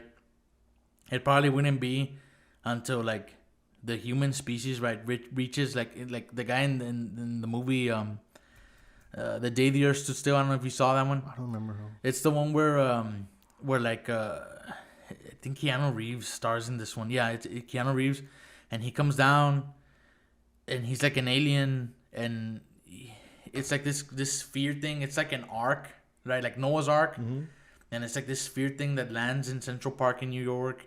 And then so like he's collecting like the animals and like Okay. birds and everything, and like he says like you all are destroying the planet. Like He's like, como, like you all are shitty people, you know. So we're gonna have to destroy the planet, and it's because you all made this mess, and and it's not just one. They're like all over the world, like all these spheroid things, and they come across like this scientist like later on in the movie who's I think Jennifer Connelly, his dad. He's a British actor, and he's like a scientist or a mathematician, something. He's like working on this formula, and he says like it's not until we reach the precipice where you're standing right on the precipice that it inhibits change, or it makes you want to change. That it's like right when you're in the face of it, where it's like people come to change, and he's like people do change. He's like people do change, like don't say that we can't change, like it's not until we're in the face of it where like it's like you go to the doctor, right, and they tell you like, hey man, like if you don't cut this, like if you don't quit the smoking, like this is what's gonna happen to you. So now you're in the precipice of this thing. It's like if I don't, like I'm gonna end up, you know, with crappy lungs, and I'm gonna have a hole in my throat and all this stuff. So it's like the same thing. So I was actually seeing this this like documentary about well, it wasn't a documentary, it was on YouTube, but they're talking about like the origin story of the Samaritan people, and those were like the earliest. I think they mentioned this in Ancient Aliens. These were like the earliest people who were in the earth, right? That they were able to ride, and they had cities, and they had like gardens and stuff, and they were like civilized. This was like the very first civilization. The very first civilization, right? And I was looking at their origin story, like how did they come to be? And so they say like there was this what are they called? The Anunnaki gods, I think. Okay. And they say like, okay, so the Anunnaki people, right? They came from this planet. They had a planet. So this is where like it ties into this stuff, and it's called Nibiru. And so this planet was faced with like this kind of the same thing, like global warming. Like the planet was like about to be destroyed, and they had to do something. So they this planet, I don't know if they could control it or if it was like a spaceship or what. But they bring it down, and that's when they start extracting gold, right? And then like they explain, they're like, it was hard labor to mine gold.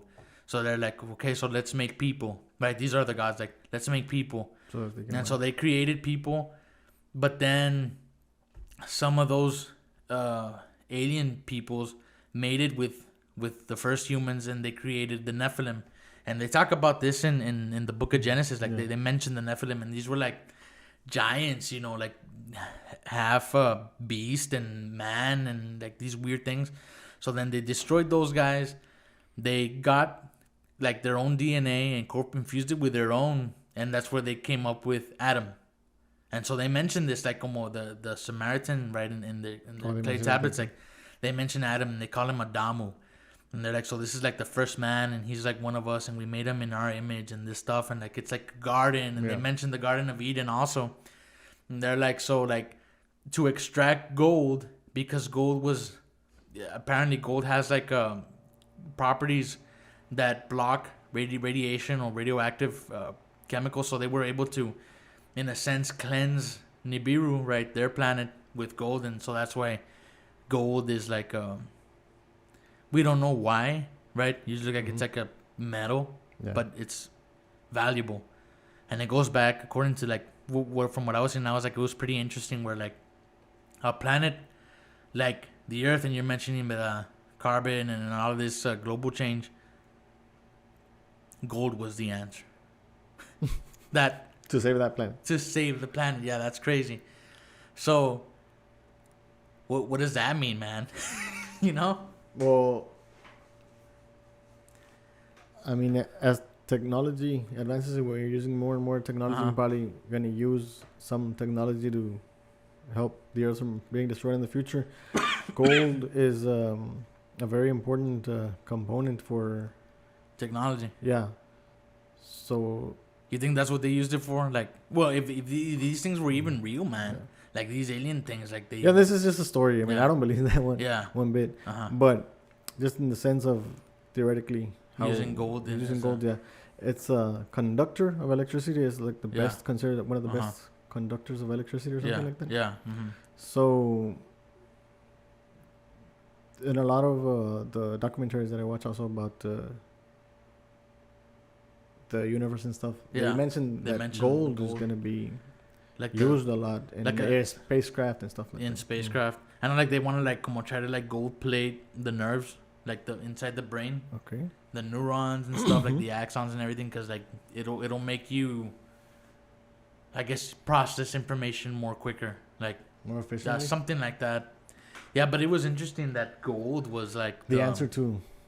Yeah, according to the thing, it was like One thing that it does tie to the Bible, right? Uh-huh. How the gold is, they brought it back to their planet yeah, and they fixed it, right? So Mhm. these are the Anunnaki gods or whatever Yeah. they came, and then they Mhm. took the gold and now they had it in their And planet. now- And then the only thing that reminds me of the Bible is that I don't know if you read where it says that there's gonna be roads made of gold.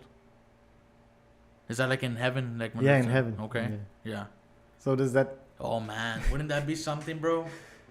It's like it's scary, man. Like, and I remember, I watched this. I watched it 2 weeks ago, and I think I made a mention before you went on vacation.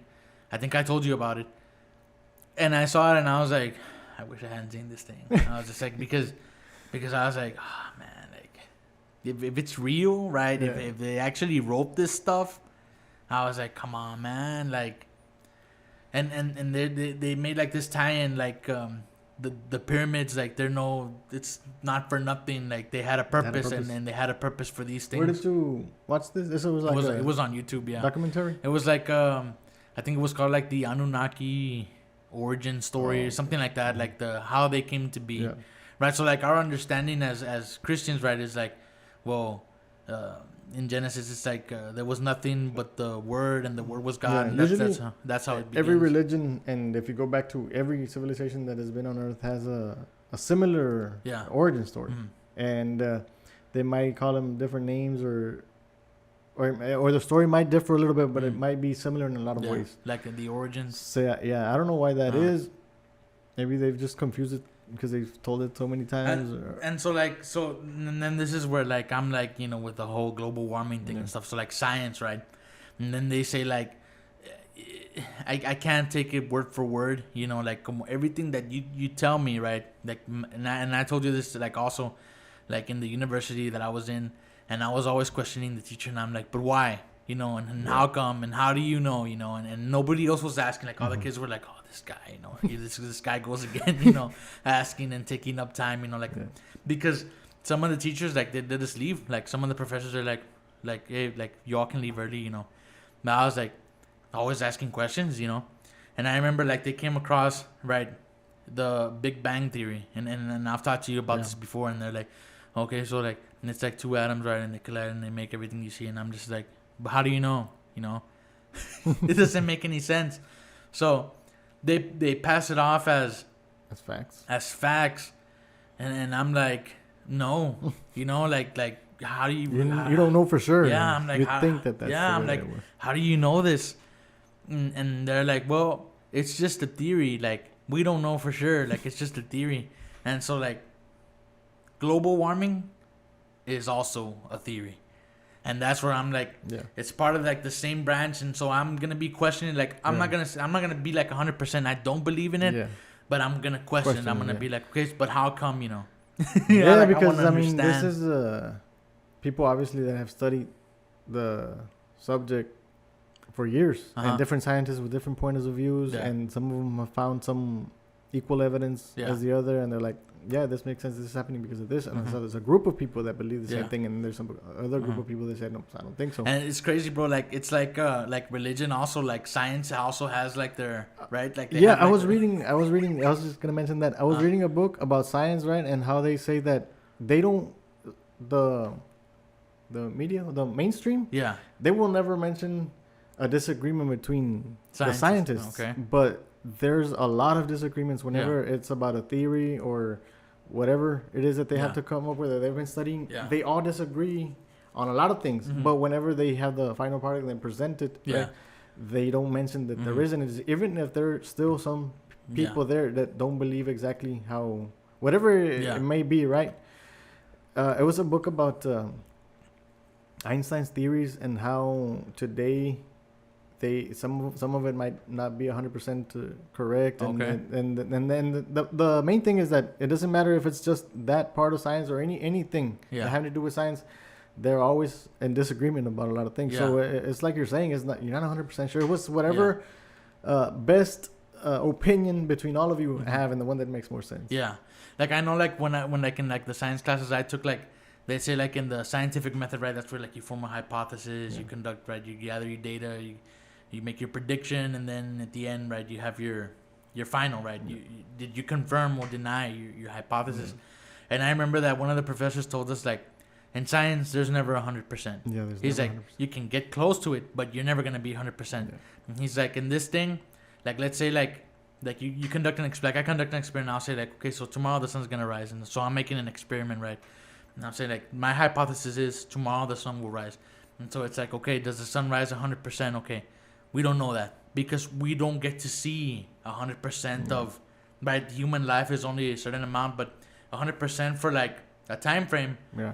But will it be We don't know. 100%, right? So And he's- then another scientist will Yeah. come and tell you the sun Uh-huh. doesn't rise, the Earth is spinning towards it. the earth is like, it's not so much the sun is rising, the earth actually like rotates Yeah. on its axis, and this is what happens. So the terminology there around the science and becomes so a little bit confusing. and that's where like he told us like he's like, you question everything. Yeah. He's like, you conduct an experiment, and it's like, okay, so like the sun rises every day. Okay, how do you know that? Okay, well, because I saw it with my own eyes. Okay, but do you need prescription glasses? Okay, yeah, I do. Okay, well, when was the last time you saw? They're questioning everything. So like, when was the last time you got those prescriptions? Okay, I got them in 2012. Okay, so are your eyes out of whack now, or are they worse? You know, so how do you know? You know what you saw. Yeah. So they question like everything, like the tools and everything, and in a way, it's like and then that's like the problem with like society nowadays. Yeah. They don't question anything. And they you're saying they that just take everything like as it is, as facts, and it's like you're not learning anything. You gotta question everything. whatever they tell you, that's Yeah. the truth for you. Mhm. And you're saying that it's the same way for religion. For religion also, yeah, it's like where I was going with that was like you have a group of scientists that they're like 100%. This is how it is. Like it's 100%. But then you have scientists like, okay, well, like what instruments did you use, right? Yeah. What what radar, right? If it's like one of those that measure speed, like how old is that thing? When was it last calibrated? Who calibrated it, right? They'll say like human error, you know. There's all these kind of things.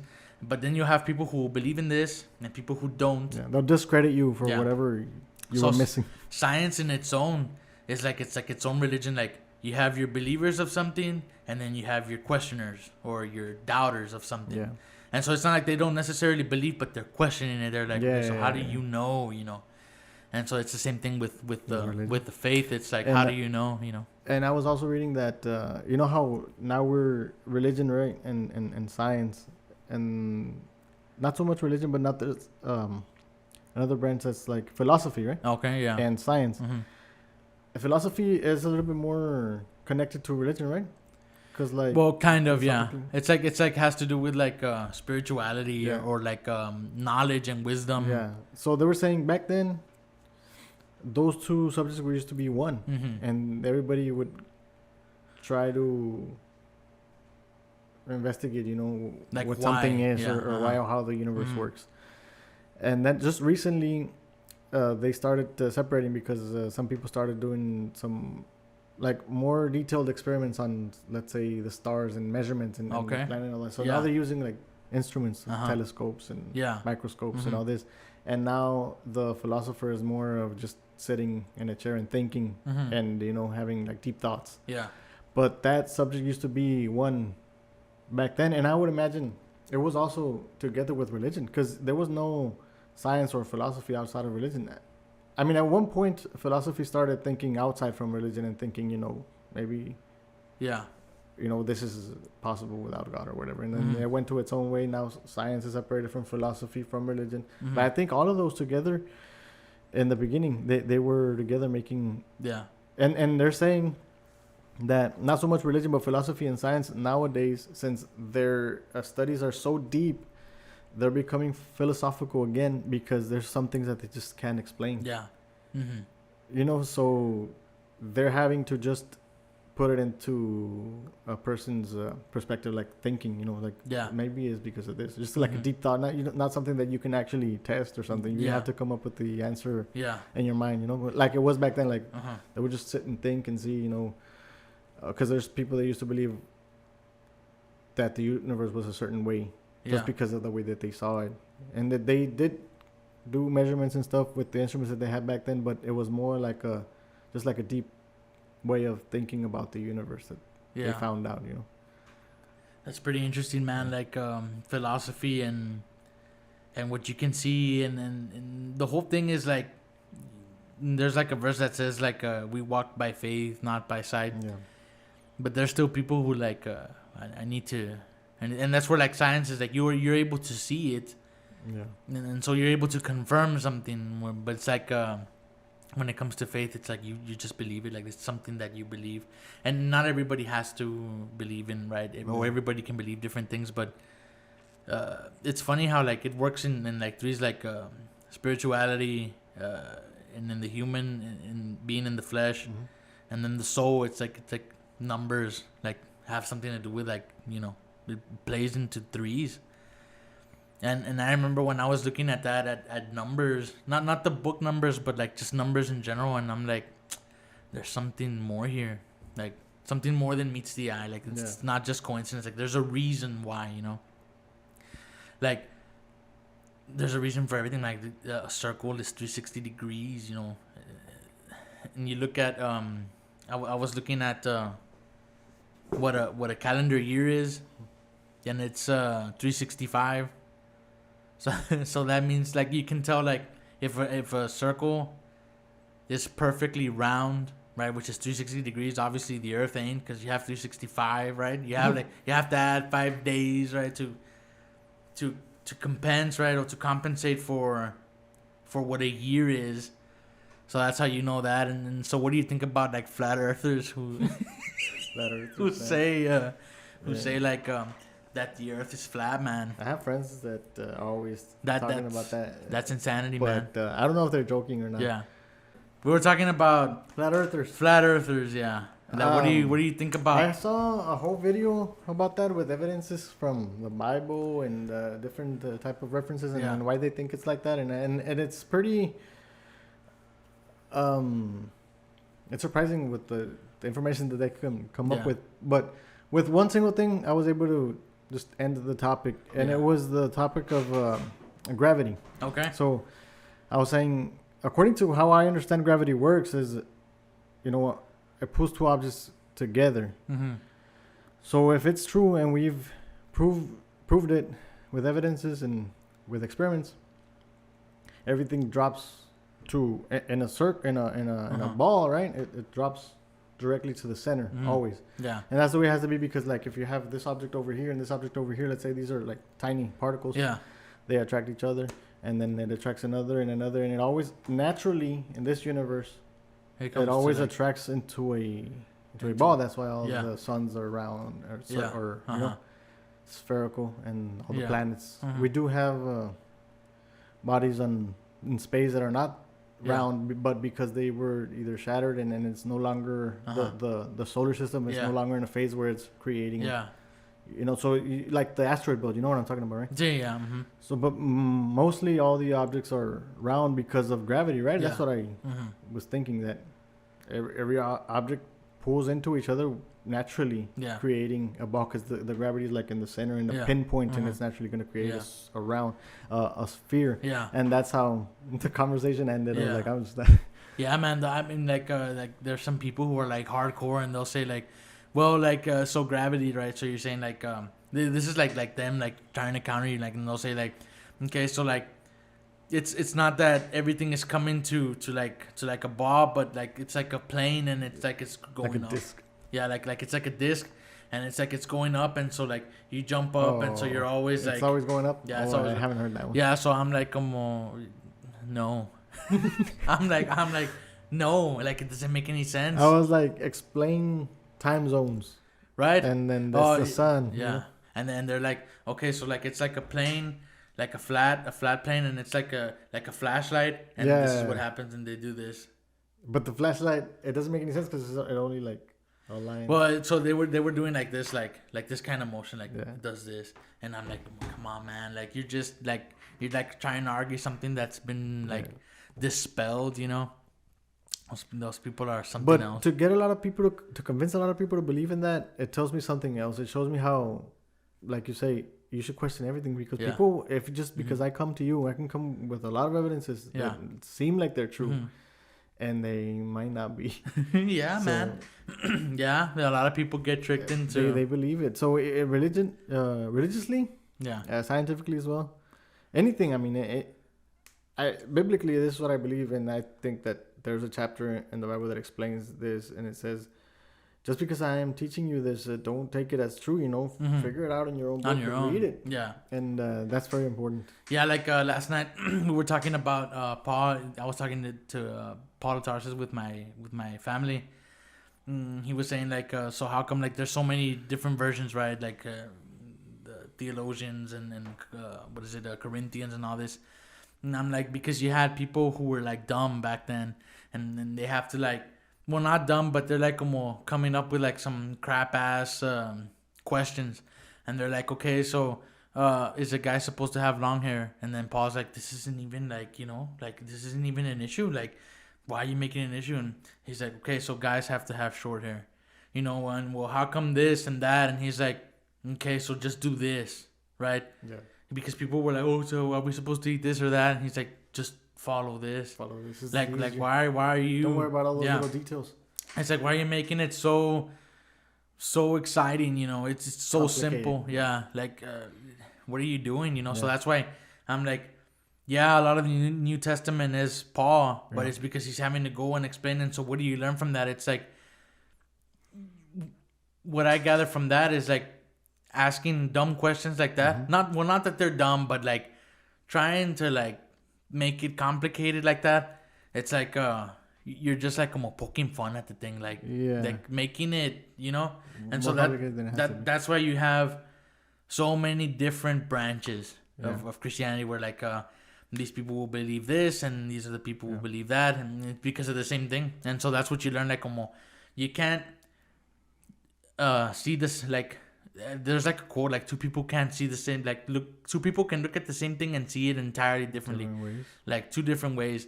And so that what I gather from all of those books is like you have to respect like different views, but there still is like the central, you know, the central thing is being a Christian. Like like you'll see like guys with long hair, and they'll there's probably a church that is like, they're like, why is this hobo, like, then they'll make fun of like this guy, right? Like this hobo with long hair and stuff. There'll probably be a hardcore church, but that's not the central issue. Like, it's still Christianity, but there's people who are extreme. Yeah. We hear a lot about Paul, right? In the New Testament, and it's because he was endowed, or how could I say, like he was it was like the commission was given to him to spread, to speak to mainly Gentiles. So all the rest of them were mainly concerned about the Israel people, the Israelites, right? So this man, he was revealed. All the other disciples, they were there with Jesus, learning from him directly. And yet, this man, he persecuted those who believed in Jesus in the beginning. But then Jesus revealed everything to him. He revealed himself and everything to him. Yeah. So it's very different what he saw, because God, let me see, the other guys were seeing whatever they could take, whatever they could learn, because they were out here learning and seeing what was going on in front of them, right? And they could only learn as much as they could grasp. Yeah. But Paul, God revealed everything to him. So he knows everything inside and out, not just I walked with Jesus. No. Jesus revealed to him spiritually, so like miraculously. Yeah. He knew everything. When he was he had his encounter with Jesus, the Bible says that he said, "Who are you, Lord?" He called him Lord. He didn't know who it was already, and he says, "I am Jesus Christ, who you follow," or something like that, right? Who you persecute. Who you persecute. Yeah. I don't remember exactly the words, but that he already knew, right? With just the revelation that he was Lord, and then he gave him the revelation. But anyway, his job was so important that it had to reach all of the Gentiles. That's why I think he's the one that we hear most about in the New Testament, Yeah. and he speaks to all these different Yeah. churches. Because he goes, yeah. Because he has to speak to the whole world, not just to a specific group of people. Yeah. And I think that the one thing that I wanted to talk about that has been in my mind for the last few days is, like you said, there's a lot of people thinking we should do this or we shouldn't do that, or what are the right things to do, and we complicate it at times. Yeah, yeah. And one of the verses that comes to mind is the man that came to Jesus that had a lot of money, I think, and Okay, he asked yes, Jesus, yeah. "No, I fulfill all the law. What else do I have to do?" Yeah, yeah. And Jesus was like, "Well, you fulfill all the law and everything, then you're good." Yeah. But he was still asking. I don't remember exactly the yeah, wording, right? But, yeah. but then Jesus said, "Okay, well then what you have to do now is give all your Yeah. money to the poor." Mm-hmm. And that's when he was sad and he walked away. Yeah, being he's like, sad give because, everything, give all your yeah. possessions away Yeah. and follow me. Yeah. Yeah. So then he said that it's very hard for a rich man to enter heaven or Yeah. something like that. And Yeah. then his own disciples asked him and told him, "Who then shall enter?" Yeah. Because they saw how righteous that man was, right? And Mhm. he's still hard for him. Yeah. And Jesus said, "What's impossible for man is possible for God." Yeah. The translation, I know this in Spanish. I Uh-huh. don't know the translation in English, but this is what it means. And he said that, right? And God left us 2 commandments, Jesus. And Paul mentions it as well. He says, is love God with all your heart, your mind, your soul, your strength, and love your neighbor as you love yourself. Yeah. So I see 3 commandments here. Okay. Love God, Yeah. love others, Uh-huh. and love yourself. Yeah. So obviously it's important to love yourself because it says also that you can't love your neighbor without loving yourself. And then you love God.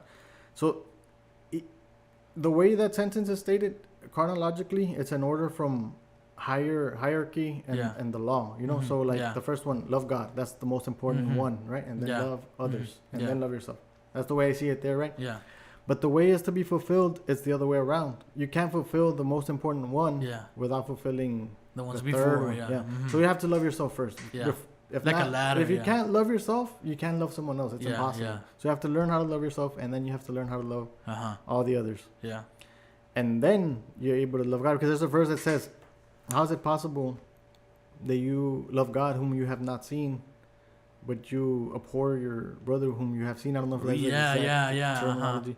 So there's that. And then brings me back to another place in the Bible where they found the adulterous woman, right? Okay, yeah. And they brought him to Jesus. And the reason they brought him over to Jesus is because they wanted to see what his reaction was going to be. Because they knew the law. They knew what they had to do. They were testing him, Yeah, the law of Moses, I guess, was what stated to stone her. They knew what they had to do. And she knew.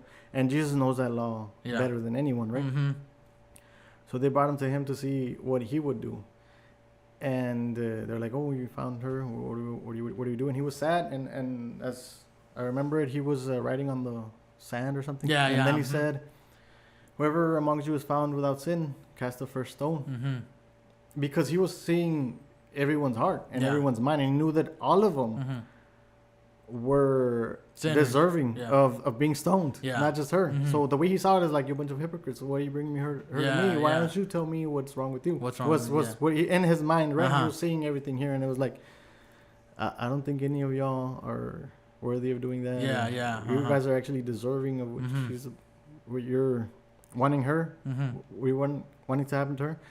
And then so he was like, he said that, right? So whoever among you is without sin. So everybody walked away. Yeah. And then he came up to her, and knowing the law, he didn't do that. He said, go and sin no more. Go on and sin no more. So you would think, there's a law, and they didn't fulfill it. They didn't do it. They didn't do according to the law. But we find something here, and it's very important, and it goes back to the laws that Jesus gave us. And then there are laws, laws that Moses gave, or laws, whatever kind of laws you want to talk about, laws that we have here on earth, here in the U.S., all around the world, different kinds of laws and rules. Yeah. But there is one law that surpasses all the other laws. It's higher than all of them. So it bypasses whenever, like in work. Okay. Maybe I'm a supervisor and I come in and tell you to do something, Mm-hmm. but then someone higher comes and it tells you to do something else, and you're like, hey, but they just told me to do this, and who Mhm. told you that? No, this guy. Okay, forget what he said. Yeah, yeah. You listen to me Mhm. now. Okay, so that's like a higher power. Yeah, higher telling you- power. Okay. Overruling. Yeah. Mm-hmm. So what happened here, as you can see, Jesus was filled with love. Obviously, he didn't want to stone the woman, right? Mm-hmm. He knew what the law stated. Yeah.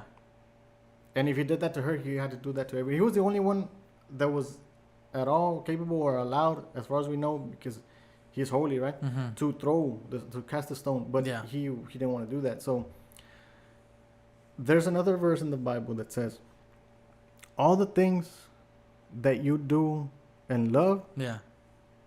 have no condemnation. So they have no power. The law has no power over that. Mm-hmm. So that's like above the law. You ever heard that term? Like that's Yeah. above the law. Mhm. So you can come and give me different things of how I should live my life or what is right or what is wrong. All that is under love. So when God gave us that commandment to love God and love your neighbor as you love yourself, if you act under love, everything that you do Yeah. is gonna fulfill everything else. Mhm. Yeah. So like, if you read that verse, it talks about love, and the Bible says, "Love is patient, love is kind, love does not envy," or Mhm. something like that. Yeah, All those yeah. things, right? Mhm.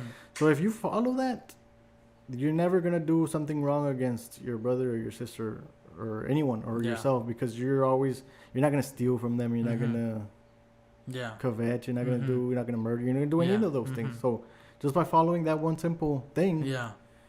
you're fulfilling it. So that's why sometimes, and people say, why do bad people get away with good things? It's because of this law. Mhm. Because this law is in effect right now. All of the world is going on about their lives, doing whatever they want, and God's love is not condemning anyone right now, because he's saying, Yeah. right, there's a verse that says a lot of people think that he's taking too long to return or something. I don't know exactly the words Okay. to return, but Yeah. he is doing it because he wants everyone to come to a repentance. Do you know Mhm. what verse I'm talking about? I don't know the exact wording in English. But he's saying like, the basic thing is, he hasn't come yet because he wants everyone to find Yeah. repentance and Mhm. all that, right? So that's what I wanted to bring out. So if all these religions, if the way I see it is, the reason I'm put in this earth is, if I'm sitting here in front of, let's say you were a Muslim, Mm-hmm. right? Those are Islam, right? They worship Yeah, Allah yeah. or whatever. Mhm. I think that is a completely opposite God from mine or whatever, right? Mm-hmm. In my view, my only responsibility is to love that person, even Yeah. if they have a completely different view. Mm-hmm. So if there's a need or anything, for my job is to comfort and to help or whatever. Yeah. Now it is my responsibility to say, I believe in Jesus. Jesus Mhm. loves you, and this is what I preach. Yeah. But that in no way should create any conflict. Mhm. I should accept you, even if you don't want to believe what I said. Yeah. I just tell you once, Mhm. and that's it. We can coexist, and that's what Yeah. I love, about this country, that we can express ourselves. Because even being Christians, many Christians have different, like you said, there's different branches. Yeah, They yeah. believe different. Mhm. Everything. They're the same religion. Yeah. They're Christ Yeah. based, Mm-hmm. and They believe in. they get yeah. angry at each other, have Yeah. conflicts Mhm. because there's one thing One thing. Yeah. that they think is different. Yeah, and there was like this. I was watching this discussion where they had like a panel, and they had like a Muslim and a Christian and a rabbi in Dallas. I think it was like some Catholic school in Dallas, and like what the moderator says is like, why do we focus on the differences instead of focusing on what makes us the same? And I was like, what she asked, I was like, that's a really good point, because when you start looking at differences, it's like a comparison of, for the most part, why I'm better, right? Like you start comparing, like, Yeah. we're looking for differences. At least when you're looking for differences, it's like you're looking for differences to find reasons for yourself, Kind like of like to excuse yeah. yourself. Yeah, like why at least I'm- yeah. I'm not as bad as why I'm better or why I'm right. But when you like make comparisons towards like why you're the same, that. Yeah. then that's something entirely different. That's like giving like what you said, like loving your neighbor. You Yeah, know? because I think I've told you before, when come to the topic of why are we here? Uh-huh. Why did God put us on this earth? And Yeah. I always say like it's to be able to coexist with one Uh-huh. another and love one another. I forgot completely what I was gonna say, bro. So you were saying like why God put us here was like to coexist with one another, like why are we here? Yeah. So the similarities, right? So Mhm. there's a verse that says that how can you love God if He's invisible, but not your brother is in front of you? So Okay, I think yeah. that is very deep and important because even if we have different religions, we can't prove to each other who's right and who's wrong right Mm-hmm. Yeah. now. We just go on with evidences and whatever Mhm. we can, right? Yeah. It's hard to convince each other. Let's say at the end of the day, even if we don't convince each other, there's one fact that one similarity Mhm. really that we can come up with, and we say, well, we're both made from the same things, Mhm. right? Obviously, we both believe that God made us, whether it's a different God or the same one. Yeah. Well, the same one must have made us both, Mhm. even if you're wrong or I am. Yeah. So there's one similarity there that we're the same in that the same God made us. Mhm. Even if I can't make you understand or you can't make me understand. What we do know, we don't know who was correct, but we do know is that you're in front of me and I'm in front of you. And that we can't see our God, Mhm. but we can't see what our God has made, both Yeah. of us. Yeah. So we take care of each other. Yeah. So like, that's what you're saying. Like our Uh-huh. similarity is that it doesn't matter what you believe deeply or in detail, but basically, yeah. God made both of us. So we Mhm. we just run with that and say, even if this person is different or whatever, we need to Yeah. coexist. Yeah, I look at it like, so God like made us in well, the Bible says like in their image, Yeah. right?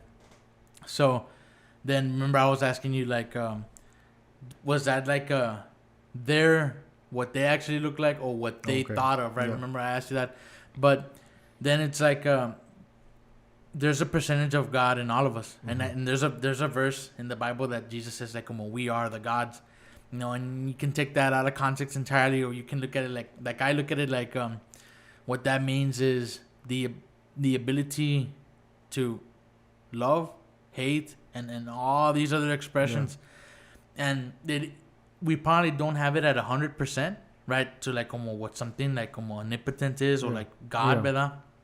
¿verdad? Where it's like something that you can't explain. Yeah. And then I remember I asked you like, imagine what it's like, right? Like to find out, right? Like you're dating some girl, right? And then like she cheats on you, right? And you get that hate or you get that jealousy. Yeah. Like, and then I asked you like, what must God feel? Like when he says like, there's no other gods before me. Yeah. Like he's jealous God, We feel like at that moment, it's like this jealousy, man. It's like this, if you've ever walked in the old, even love or any of these feelings, like, man, Yeah. you're like, you feel like you're flying or you feel like you're on fire, whatever the thing is, right? Like it's exaggerated, right? It's like, you can't put it like into words, but it's like overhyped. Like you overhype yourself on this feeling. Imagine what that must be, like for God, Yeah. like we can't begin to understand what that is. And another thing, back on the topic of love, right? The world, the way I see it, is the way I understand it is the world actually runs on love. Uh-huh. Like the actual currency for life. I have this on some of my notes that I wrote down. Love is a currency for life. Okay. And this is the way that I see it. So the reason I get up in the morning and I go to work in the morning is because I love my family, right? So Yeah. I want to take care of them. Mhm. It produces money, Yeah. and money is ultimately Mhm. what pays Yeah. for whatever. But love is moving me, Uh-huh. and ultimately there's gonna be maybe there will be something that money can't afford, but love can. Mm-hmm. Like let's say, someone can transplant you a kidney or something, Okay, So yeah, like you yeah. can't purchase, but someone can Yeah. offer that to you out Mhm. of love. Yeah. So like if it was your family member, like Mhm. don't worry, Yeah. I Yeah. got you. So, and ultimately, in the cross, what Christ did for us is out of love, right? Yeah. So he purchased everything, our freedom, our rights to be saved, and all Yeah. that because of love. Yeah. So I say always like the currency of this life is love, and then the Bible also tells me that God Himself is love, Uh-huh. right? So the God that I serve Yeah. is actual Mhm. love. So we're talking about scientists and experiments and all that, and I Yeah. was thinking, today, actually, we should study more what love is, because it's something that we know it exists, right? Yeah. The feeling, Uh-huh. but it's evidentful everywhere that we go. You can see the effects of love, or what it leaves behind, right? Yeah. And it drew my attention because I was watching this movie. I don't know if you ever watched Interstellar. No, I've heard about it. I haven't seen it. Yeah. So it's an interesting movie. I haven't watched the whole thing, but there was one part in the movie where they said one of the chicks said, so they left Earth because it's no longer going to be inhabitable in the future, so they're looking for another planet. Yeah. Okay. Two of them got on the planet being lied to. They thought that they were going to come back to Earth, but obviously the trip was impossible. It was a one way. Yeah, trip. one way, because they're gonna pass through places where time flowed differently. So by the time you come back, Earth is gone. Mm-hmm. So they didn't know that. So they found out on the trip, and they started getting in a fight with the other person who knew and stuff. And they were like, "You need to let go of those emotions. You know that you need to think with your mind. You know, for the greater good. I know that you miss home, and you love this person, and you want to go back and all this stuff. But because for the greater good, you have to only rely on your mind and not your emotions, and it's for the greater good, for civilization, for the human species to survive. And then the girl was like, there's something in me, you know, telling me that I should go back. The guy was saying, like, because that's an emotion, like it's love. You're in love with the guy. You just want to go back. You know, like, and she said, what if love is like an instrument, like I don't remember exactly what she called it. I need to go back and look at it, but she was like, what if it's something that does guide us? Okay. Like, let's say like a GPS, right? Like a compass or something? Yeah. Okay. So if it is something that guides us, and we just don't understand it, and we don't know how it works, but what if it is involved with science, you know? And then I don't remember much about it, but I was like, no, which is making a lot of sense, you know, because ultimately, if you do anything because of love, it'll end up okay. It'll end up like, all right. You know? So it goes back to what I was saying about the Bible. So anything that you do in the name of love is gonna be all right. Yeah. So that scene in that movie was very interesting. Wow. Wow, that's interesting, man. Yeah. Love, like I've heard like people say, like people try to define it like, oh, this is what love is or whatever, but I've heard one that say like love is very painful. And I'm like, well, what does that mean? And like people that I've talked to, like from my understanding, it's like it's sacrificial. Okay.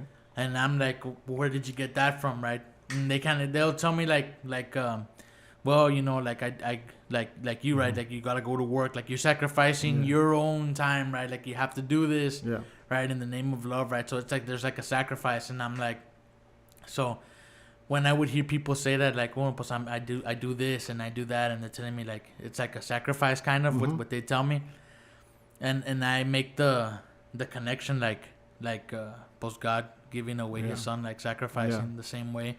And I'm like, well, that's correct. Like when they say like love is sacrifice, like, in a sense it is, but when you do something out of love, you're never gonna experience the pain and the way that if you're doing it the right way, the benefit is gonna outweigh the pain, and you're not even gonna feel it. So like in the example of Jesus Christ, He said, "No one takes my life; I'm giving it. I'm giving Him up." For you. So even though He knew He was going to go through excruciating pain and all that, He was willing to go through that because He saw the reward and the benefit to be much greater than that. And in everyday life, like let's say if I get up in the morning and have to go to work or whatever because I love my family, I don't see it as I'm happy, right? I'm happy to do it. Yeah. So I was going to say one more thing. Let me try to remember. Oh, so another attribute that the verse about love says, I think it says this, I don't remember exactly, but I think it says love does not boast. Okay, yeah. You know that? So like you were saying, there's different types of love. So like I can tell you this, when I was a kid, I thought I loved everybody, like as far as like girlfriends and stuff goes. But it's easy to confuse lust over love. Yeah. At that age, it's very you're very Yeah. stupid, man. Yeah, yeah. For me, Mhm. I didn't know what the heck it was. Yeah, man. Yeah. So now I know. Uh-huh. Now I'm learning Yeah. and I'm evolving and I know more what love is Yeah. and how it's supposed to feel. Mhm. Like I've told you many times before, love sometimes is just a decision. It's not something that you have Yeah. to feel butterflies Mhm. for. You decide to Yeah, love yeah. someone. Mhm. So whenever love does not boast, right? So Yeah. whenever I'm here telling like, oh, like I love you, I love this guy or whatever, there's something. Maybe Off. you do, maybe you do, but Something that kind off of love, about it, love yeah. does not boast. Yeah. Because Yeah. if it I see was, what you're saying. Yeah. so Yeah. and it's very interesting. This preacher explained it in this way, and it caught my attention. So Peter Okay. was always boasting about his love for Jesus, right? Mhm. So it's like, no, Lord, I'll go with you Yeah. until the Yeah. end. Yeah. And then there was John, Yeah. and John was actually the one that when they were about to, he was about to say who the one who's gonna betray him. was. Okay. Yeah. He was the Uh-huh. one laying on his chest, John, right? And in the Gospel of John, John calls himself, I don't know what in English it is, but the loved of God, loved one, the disciple that was loved by God. Do you remember? Okay. No, I don't remember In that. Spanish is el discípulo que Jesús amaba or something like Okay. The loved one. that. Okay. Yeah, the disciple whom Jesus loved, Yeah. something like that.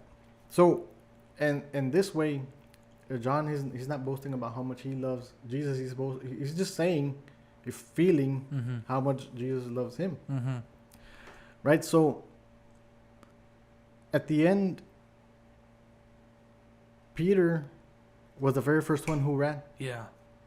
but they say that John is the only actually one recorded that was there at the cross when he was being persecuted Yeah, with he was the only Mary one there, yeah. and Mhm. the mother and the other Mary. Same. He was the only one there. Mhm. And another thing is that when he appeared, the very last chapter of John, Mhm. Jesus appeared, I think, to John and Peter. And somehow in the verse it says that John was already following Jesus when they met Peter. And Peter asked something and Jesus said, I don't know what, Mhm. you follow me. Like he said, so John was already following Jesus. Mhm. He didn't have to be told to do so. And Yeah. he never boasted for his love for Jesus. Okay. He felt Jesus' love for him. That's what he was always talking about. So Mhm. because he felt that love from Yeah. Jesus towards him, he was always following him. Mhm. And then Peter had to be told, like, Yeah. you follow me.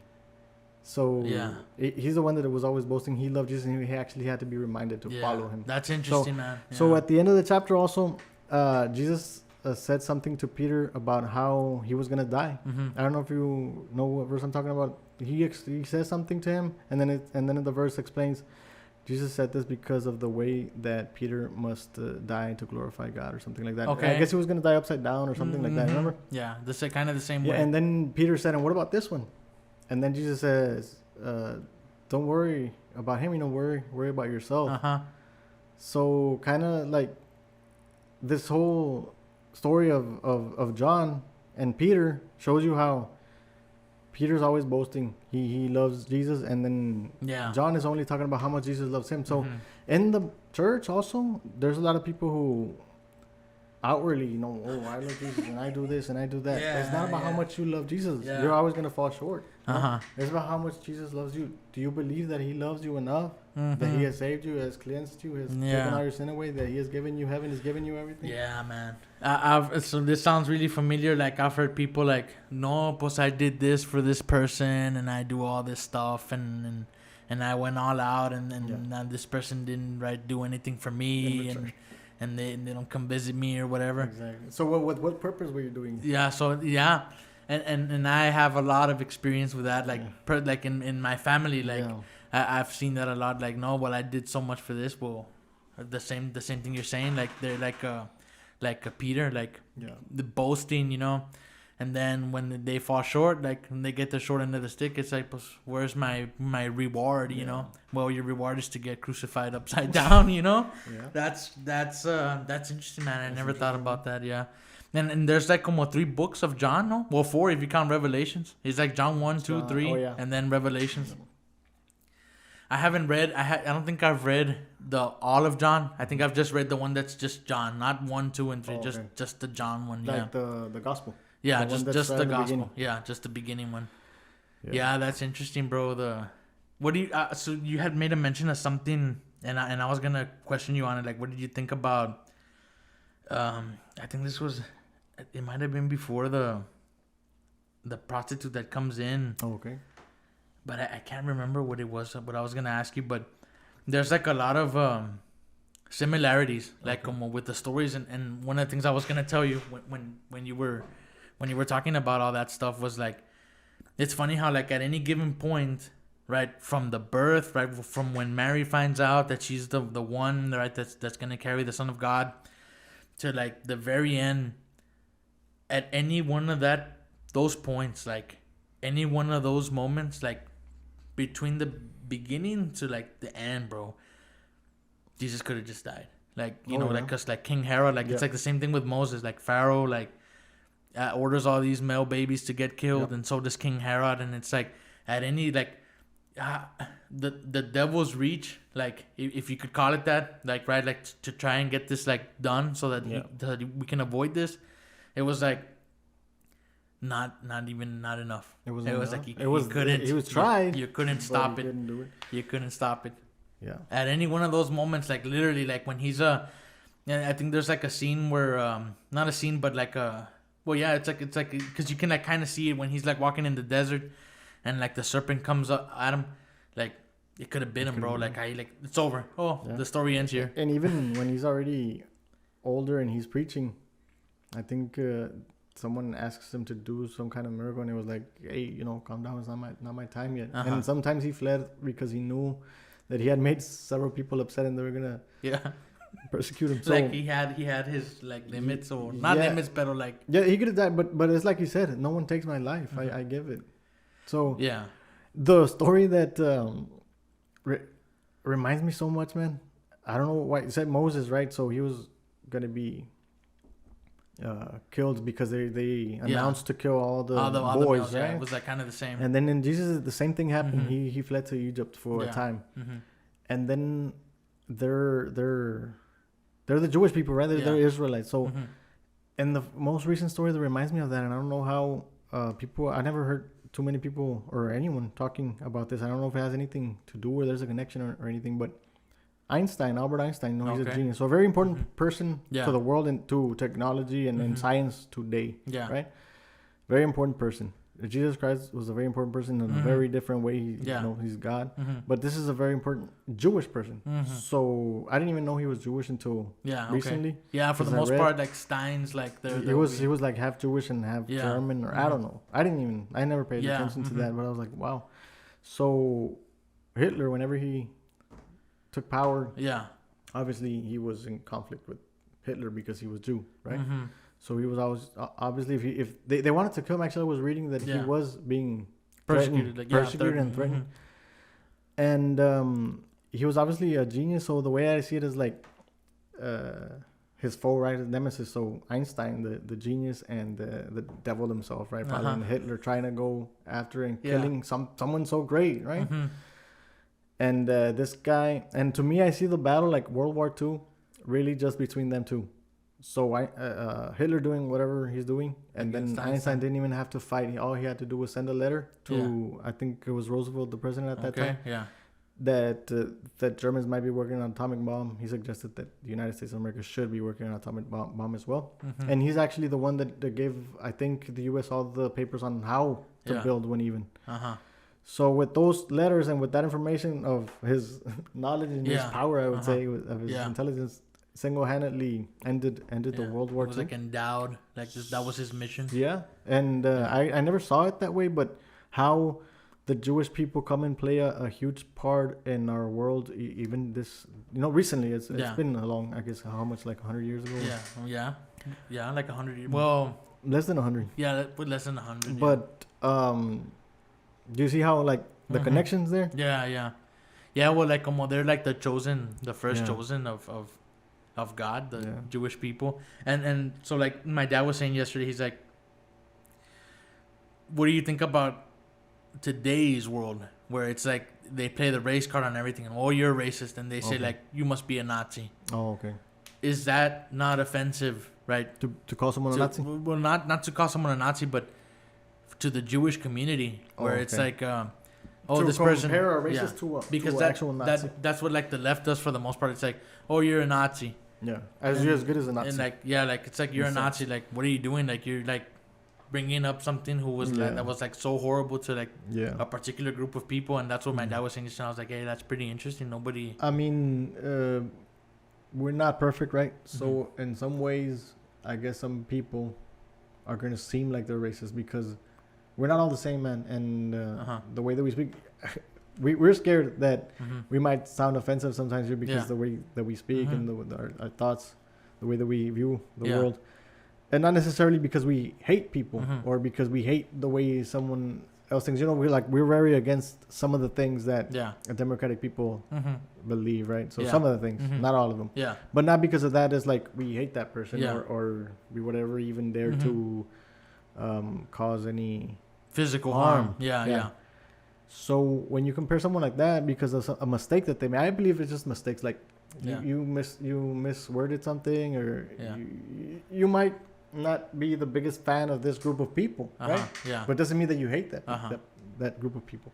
Yeah. So in a way, if you made a mistake and it sounds super offensive, I think that you're right that it doesn't deserve to be compared to the level of a guy like this that was willing to kill and torture that actually killed people. Yeah, it's like a false comparison. And we take it too far whenever you're right. I mean, people here in America are being too soft, too sensitive to anything that what was the other thing that I was hearing on the radio also, that shark attacks are not a good term now. Because it's not like a positive. We're not seeing the shark in a positive way. Oh wow. We're supposed to call it a shark incident or a shark encounter. Because like the shark has feelings. Jeez. There's no feelings, man. I mean, he's saying it's a negative. The encounter. It's a negative. It's like a negative experience. Negative experience from the human's point of view. He's saying because the shark, it was a negative for him. Yeah. He took a chunk out. Yeah. No, hombre, I remember like in the news, I think this was like 3 weeks ago, and they were coming out with like terms like this, like that were offensive, and like one of them was like "see you later." Yeah. And they're like, so it's offensive to the blind community, and it's like, where are we going? And my dad said, I remember my dad like he's like telling me like, no, well, I'm gonna have to call these people and tell them to switch to Spanish because their language went to shit. That's what he says. He's like, language. And I don't know why I think all these people who come up with these things are pessimists, bro. Yeah. They see everything as a negative thing. I actually think that it's like they don't have a job. Like if people had an 8 to 5, there wouldn't be protests. There wouldn't be these Black Lives Matter people's breaking buildings. And if people had an 8 to 5, you don't have time for this because you go 8 to 5, you come back home, you're tired, man. In the world. You just want to do you. Yeah, you're getting ready for the next day. You don't care. Well, not that you don't care, but you don't have time to go to these things, to these events. So I think that's like the biggest thing where like, if these people had jobs, there wouldn't be any of this. I mean, don't get me wrong. I do believe that we still have a lot of work to do as far as social equality, I guess. Right? Is that what it is? Social injustice. I do think that we have work to do. Yeah. Right? As far as a country. Okay. I do think that there's work to be done there. We could be in a better place. Yeah. Sometimes you feel tense, right? When certain, I guess, different group of people in the same room. I don't. I think everywhere that I've been, people just get along. But the way you say, like the way the media portrays it. Yeah. I think, for the most part, that's what should go away. You know, the media trying to make it seem what it's not. Yeah. But I don't know if that went away. I don't know if that would fix things. I know that there is some tension, I guess, to a certain extent. I wish that we were at a point where nobody even thought about it. Like everybody's just the same, you know. Like I know, like God in what is it, in Exodus, where it's like right, you know, God, like he's like a merciful and all this, and then it's like por una la llevan todos. Like, because of one, everybody's gonna get it, right? So then what is that? It's like the Pharaoh, right? It's like Moses is warning them, like, let my people go. Yeah. Okay, because of one guy, right? Pharaoh, he doesn't let the people go. Okay, now everybody suffers. And even the Jews could have suffered, but they were given like hints, like, you gotta do this so that you don't get persecuted here, or so that it doesn't affect you that much. And so, is it fair to say, right, to have that same way of thinking, like, because of one person, right, because of one cop, because of one black person, because of one Hispanic person did something horrible, right? Can we condemn a whole? Can we punish everybody? And I'm not gonna say, right, that, you know, that all cops are good. I mean, there's some cops out there. You know, they're humans, man. At the end of the day, nobody's perfect. That's what we have to remember. And so, like, this cop could be having a bad day. You'll get pulled over. You're gonna get the short end of it. That's just how it goes. Did you hear the one that was pulled over drunk driving? Here in, I think it was Mission or somewhere. No, what happened? I don't know. They pulled her over, and she was a female. And she was drunk. So I guess she got put in jail. I don't know. Really? And she's a cop, man. What are you doing? Oh, a cop. Yeah, but it's because, like, the same thing. Because we're humans at the end of the day. Yeah. And like I said earlier, like, we're shitty people, and we can try to be perfect, and being perfect is something that isn't attained, but it's something that is worked on. I'm gonna say every day. But yeah, I mean, it's like today's society. It's like you're either for this or you're not. Yeah. And it's like either all cops are good or none of them are. And it's like, no, like the whole it's like, yeah, it's like the person that's saying that is like, no, like, there's something wrong with you also, because we're humans, you know. Nobody's perfect. And well, the whole thing with you know, it's easy, man. Like, it's like every week there's something new. George Floyd, this somebody else, what was her name, Breonna Taylor, and all these victims of alleged police brutality. And I was telling my dad, you know, and I was saying, if you just complied with what they're telling you to do, you wouldn't end up in these situations. Like, if I get pulled over, right, and they tell me, and they have told me before, the Department of Public Safety in Texas, the DPS, they have made me get out of the vehicle. Mm-hmm. If I don't obey that, I'm raising red flags for these guys. Like, they're giving me orders, I'm not following them. I'm putting myself, right, in a position that we're probably not gonna come out of. So they tell me, like, for a simple thing, you know, like tail light or the one in the license plate, those lights that light it up, they tell me to get out, I'm gonna get out. I'm gonna comply, you know. And that's what I think, like, people don't listen to instructions. Like, did I tell you about the cop that took out his gun on me? No. They were gonna pull me over for some reason. That, like I said, I don't remember what it was. I didn't make a stop, or I don't know what it was. But I was close to my house, my mom's house. But it was still like 3 blocks away, so you're supposed to stop right away. And I didn't stop because it was really bad. The road doesn't have a shoulder lane. Was there a stop sign? Like, what do you mean? Like you said you were supposed to stop. I don't know what it was. I don't remember what it was. Okay. What they were pulling me over for. But it was a couple of blocks away from my mom's house. So the road was really bad. It was at night, and there was no way to pull over. Like, if I was gonna stop, I was gonna be right in the middle of the road. Yeah. So I was like, I'm just gonna go slowly so he doesn't think that I'm trying to run away. But I'm just gonna drive all the way to my mom's house. Yeah. And then get off there. So I do that. And this guy turns on the sounds. Because it's only the sirens, but then he turns on the sounds and I don't stop. And then he does it again, I don't stop. All the way to my house. And I'm thinking everything's cool, man. I open the door. I'm about to get off to have a conversation with the cop. You're not supposed to do that. If they're pulling you over, you stay in the vehicle. You stay in the vehicle and So what I do, I take off my seatbelt and I open the door, and then I see this guy with he's taking out his gun. He's not pointing at me. He's pointing at the ground, but like, get back in the vehicle. Yeah. And I'm like, oh man, what did I do? I'm sorry. So like, I'm sorry. Like, this is my mom's house. I don't want to pull over because the road was bad. Same. And I just gonna pull over here. Just do whatever you have to do. And then he got it right. I never disrespect any cops or anything. This guy was like, he finally got it at the end. He was mad at 1st, and at Uh-huh. the end, I was like, "Man, don't do that. It looks really bad." He said, "It looks really bad." The cop that pulled the gun on you. What was the reason? You can't remember? I can't remember what he pulled me over for. It was either I didn't stop, You were going too fast. or there was something with the blinker or something. It was at night. There was or- something. Yeah, it was at night.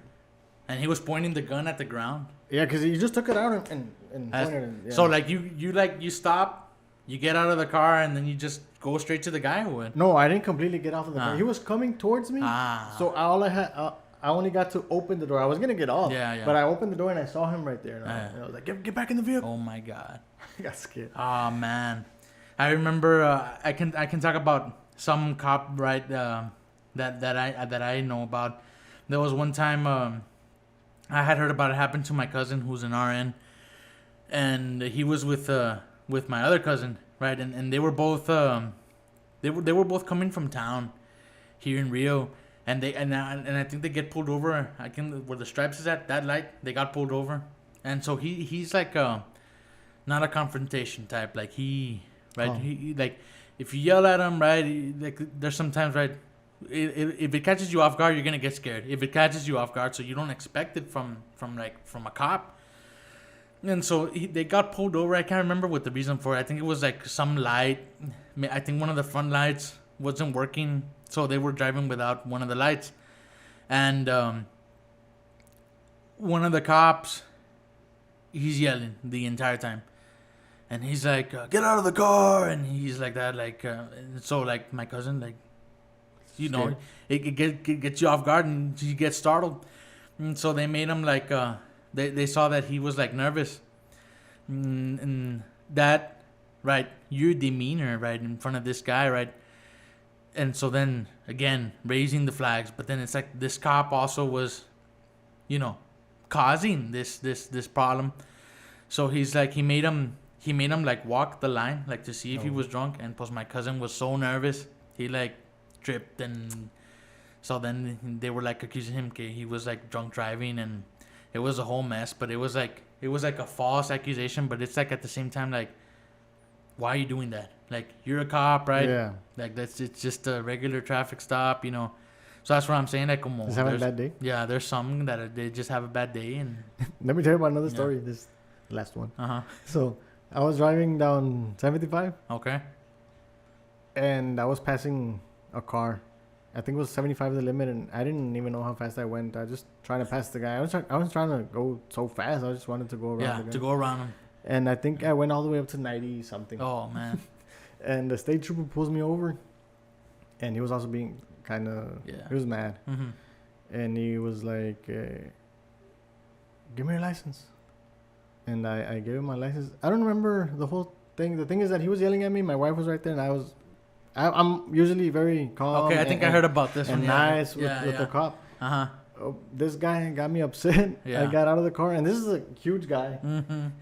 So I get out of the car, and I start telling him, hey, you don't have to be talking to me like this and stuff. Yeah. You know, I went off on the guy, and at the end, he calmed down, and he just gave me... Yeah. He didn't even give me a ticket. I think Mhm. he gave me a warning. Yeah, But I just a think warning. his intentions were to give me a ticket in the Yeah. beginning, but Uh-huh. since I Yeah. got kind of... But Mhm. it's like you said, if I was probably... would have been scared in that situation, he might have Yeah. taken it or Yeah, taken he advantage. might have taken it like even worse. Yeah. Like, he's like, why is this guy nervous? Like, Yeah. this guy's hiding something. Get out of the car, you know. I and got then- upset. I told him, it is not your job Mhm. because he said that either I was dumb or that it wasn't very smart of me to do that. So I Okay. took it like you're calling me stupid. Yeah, So yeah. like, it's not your job to tell me that. Yeah, yeah. If you need to give me a ticket, you give me a ticket. Yeah, yeah. Damn, man. Yeah, I know. I mean, there's some. At the end of the day, what you have to remember is like, we're the taxpayers, and, Yeah. and so like they work They for work us, but at the same time, they work for us to keep us safe. You know, So if someone's if we're it's not doing yeah. the right thing, We're not paying them to like yeah. yell at you or to tell you right that you're dumb or anything. That's not what we're paying you for. Exactly. You know, we're telling you to do your job. You know, and so like nowadays, right, with like the divide of people and cops, because now cops can't do their job. Yeah. Like they're having a difficult time of doing their job, and it's like again, because of a couple of bad apples, now you all have to right? And they're saying like retrain them and do this Yeah. or that. But for me, it's like I get it. Like they're people. Like I don't look at anybody better than me, or this is another person. This is like someone who is like me. They have the same feelings like me, Yeah. And if this guy's having a bad day, and I happen to be there, right, but I'm gonna be the one that ends up getting it. Like even where we work, sometimes there'll just be a customer that just comes in and they're having a bad day. You're the one that got them, and you're the one that's gonna get it, and so that's just how that goes. Pero it's because we're humans, and that's all there is to that. And I remember one time we were in Eisenhower, and there was like this these storage units that are back there, like storage not containers, pero like storage. And we were kids. I was a kid, and we were with my grandpa at the time, and he was helping like one of my aunts move here. She was coming from West Lacon. She was like gonna move to Rio, and so he offered, like, he's like, instead of getting a U-Haul, like, we'll just take one of the cattle trailers, like the cattle trailer he has, and we'll load the furniture and store it in one of these storage. Meanwhile, you find a place to move into, and so it's me, my cousin, and my grandpa, and so like it's like a long trailer, a cattle trailer, and so it's like one road. And he tells me and my cousin to get down. I remember this. He tells us to get down. And he says, just stop the traffic so I can reverse, right? Because I have to. It was a long trailer. I have to reverse, and so that we don't have to walk that much, I'm gonna park it right in front of the storage, right? The storage unit. Yeah. And so we're like, okay, we get down. He's like reversing, and it took a while, right? It was a lot of. So we stop a couple of people. We let a couple of people go, and then in one of those, I remember my grandpa's like. He's like going back a little bit, and there was enough to let one car pass. So it was on my end. So I let him. I'm like, go ahead. I just give him like, go ahead and go. And then my grandpa was gonna come back out. I see, but I'm like not even paying attention to what's happening, and I'm looking in one direction, right, the direction I'm supposed to be looking at, just making sure that somebody stops. And then I look back to see if everything's okay, and I see that car stops where my cousin is at. He was on the other side, looking to the other side of the road. And I see that he's nervous. It's the same cousin that they told him, like, walk the line, And I see that he's like, his demeanor is kind of like, in kind of a defensive, like, I'm getting attacked here. And I'm like, what's going on? So I go and see what's happening. And the guy is accusing us of throwing rocks at the car. That's what he's saying. He's like, you all threw rocks at the car. And I was like, what? He's like telling us in Spanish. He's like, no, you all are throwing rocks and I'm going to call the cops. And I said, we didn't throw rocks, sir. I let you pass. I was like, what do you mean? And he's like, yeah, you all threw rocks. Look at the windshield. And I'm looking at the windshield, and I'm like, it was like a little, like from driving, just like a little thing. And so the driver, he was saying that was his sister's car and that it was brand new. And so I think that, he was driving it and he wanted to pin it on somebody, right? The damage that he did to the thing. And I'm like, come on, man, like throwing rocks, like we're directing traffic, like we know better. He was I want to say my cousin was like 13 and I must have been like maybe 10. And the cops end up showing up, and I remember I attacked like the guys because they started playing the race card then. Because it was like the driver, and then it was like his dad, and it was the dad who was like, no, just because we're Mexicans, like, you all think that y'all can just throw rocks at us and stuff. And I was like, man. I was like, no, I was like in favor. I was like, go ahead and call the cops. I was like, you should be in trouble for, making false accusations. So it was like this whole thing, man. They called us into the station, like, there in Rio, in downtown. And we're there, and they're like, we can arrest both of you, and you all can go to jail, and I don't know what. And I was like, do what you gotta do. I didn't even care. And I remember, like, my grandpa was like, shh. He's like, be quiet. Like, you're going to get in trouble. And I was like, no, because this whole thing is dumb. And I was like, we didn't do anything. But it's how can I say, like, it's weird when, like, when you're innocent, and you get accused of doing something. And like, the more you try to defend yourself, the more you come off as guilty. I guess that's why my grandpa was like, cállate, he's like, be quiet. Pero yeah, that was an interesting encounter. Yeah. I was here in Rio. And Rio, yeah. And por And la you said you Eisenhower. were a kid? When we were kids, yeah. Yeah, I know. Ginetas, bro. So, the finals, bro? What finals? The NBA finals. You're watching it or no? Nah, I'm not watching that. You're not watching it? Nah, who's even in it? The Phoenix Suns Okay, and who else? and the Detroit, Bucks. the Bucks, the Milwaukee. Bucks. Yeah. Yeah. Who's The- what's the The series? series is tied right now. Really? So the Suns were up 2-0, Mm-hmm. and they tied it. Really? Yeah, I thought it was gonna be a sweep Yeah. because the Suns, man, they've been playing good. You know, like the more they milk that thing, like if it goes all the games, the more money they make. get. Yeah. So So makes you think, right? there's that too. Yeah. But each all the games that they have won have been at home. So the Suns won their home games, and then Mm-hmm. the Bucks won Yeah. their home games. I want the Suns to win. Oh yeah. Who's Yeah, who's in that? because of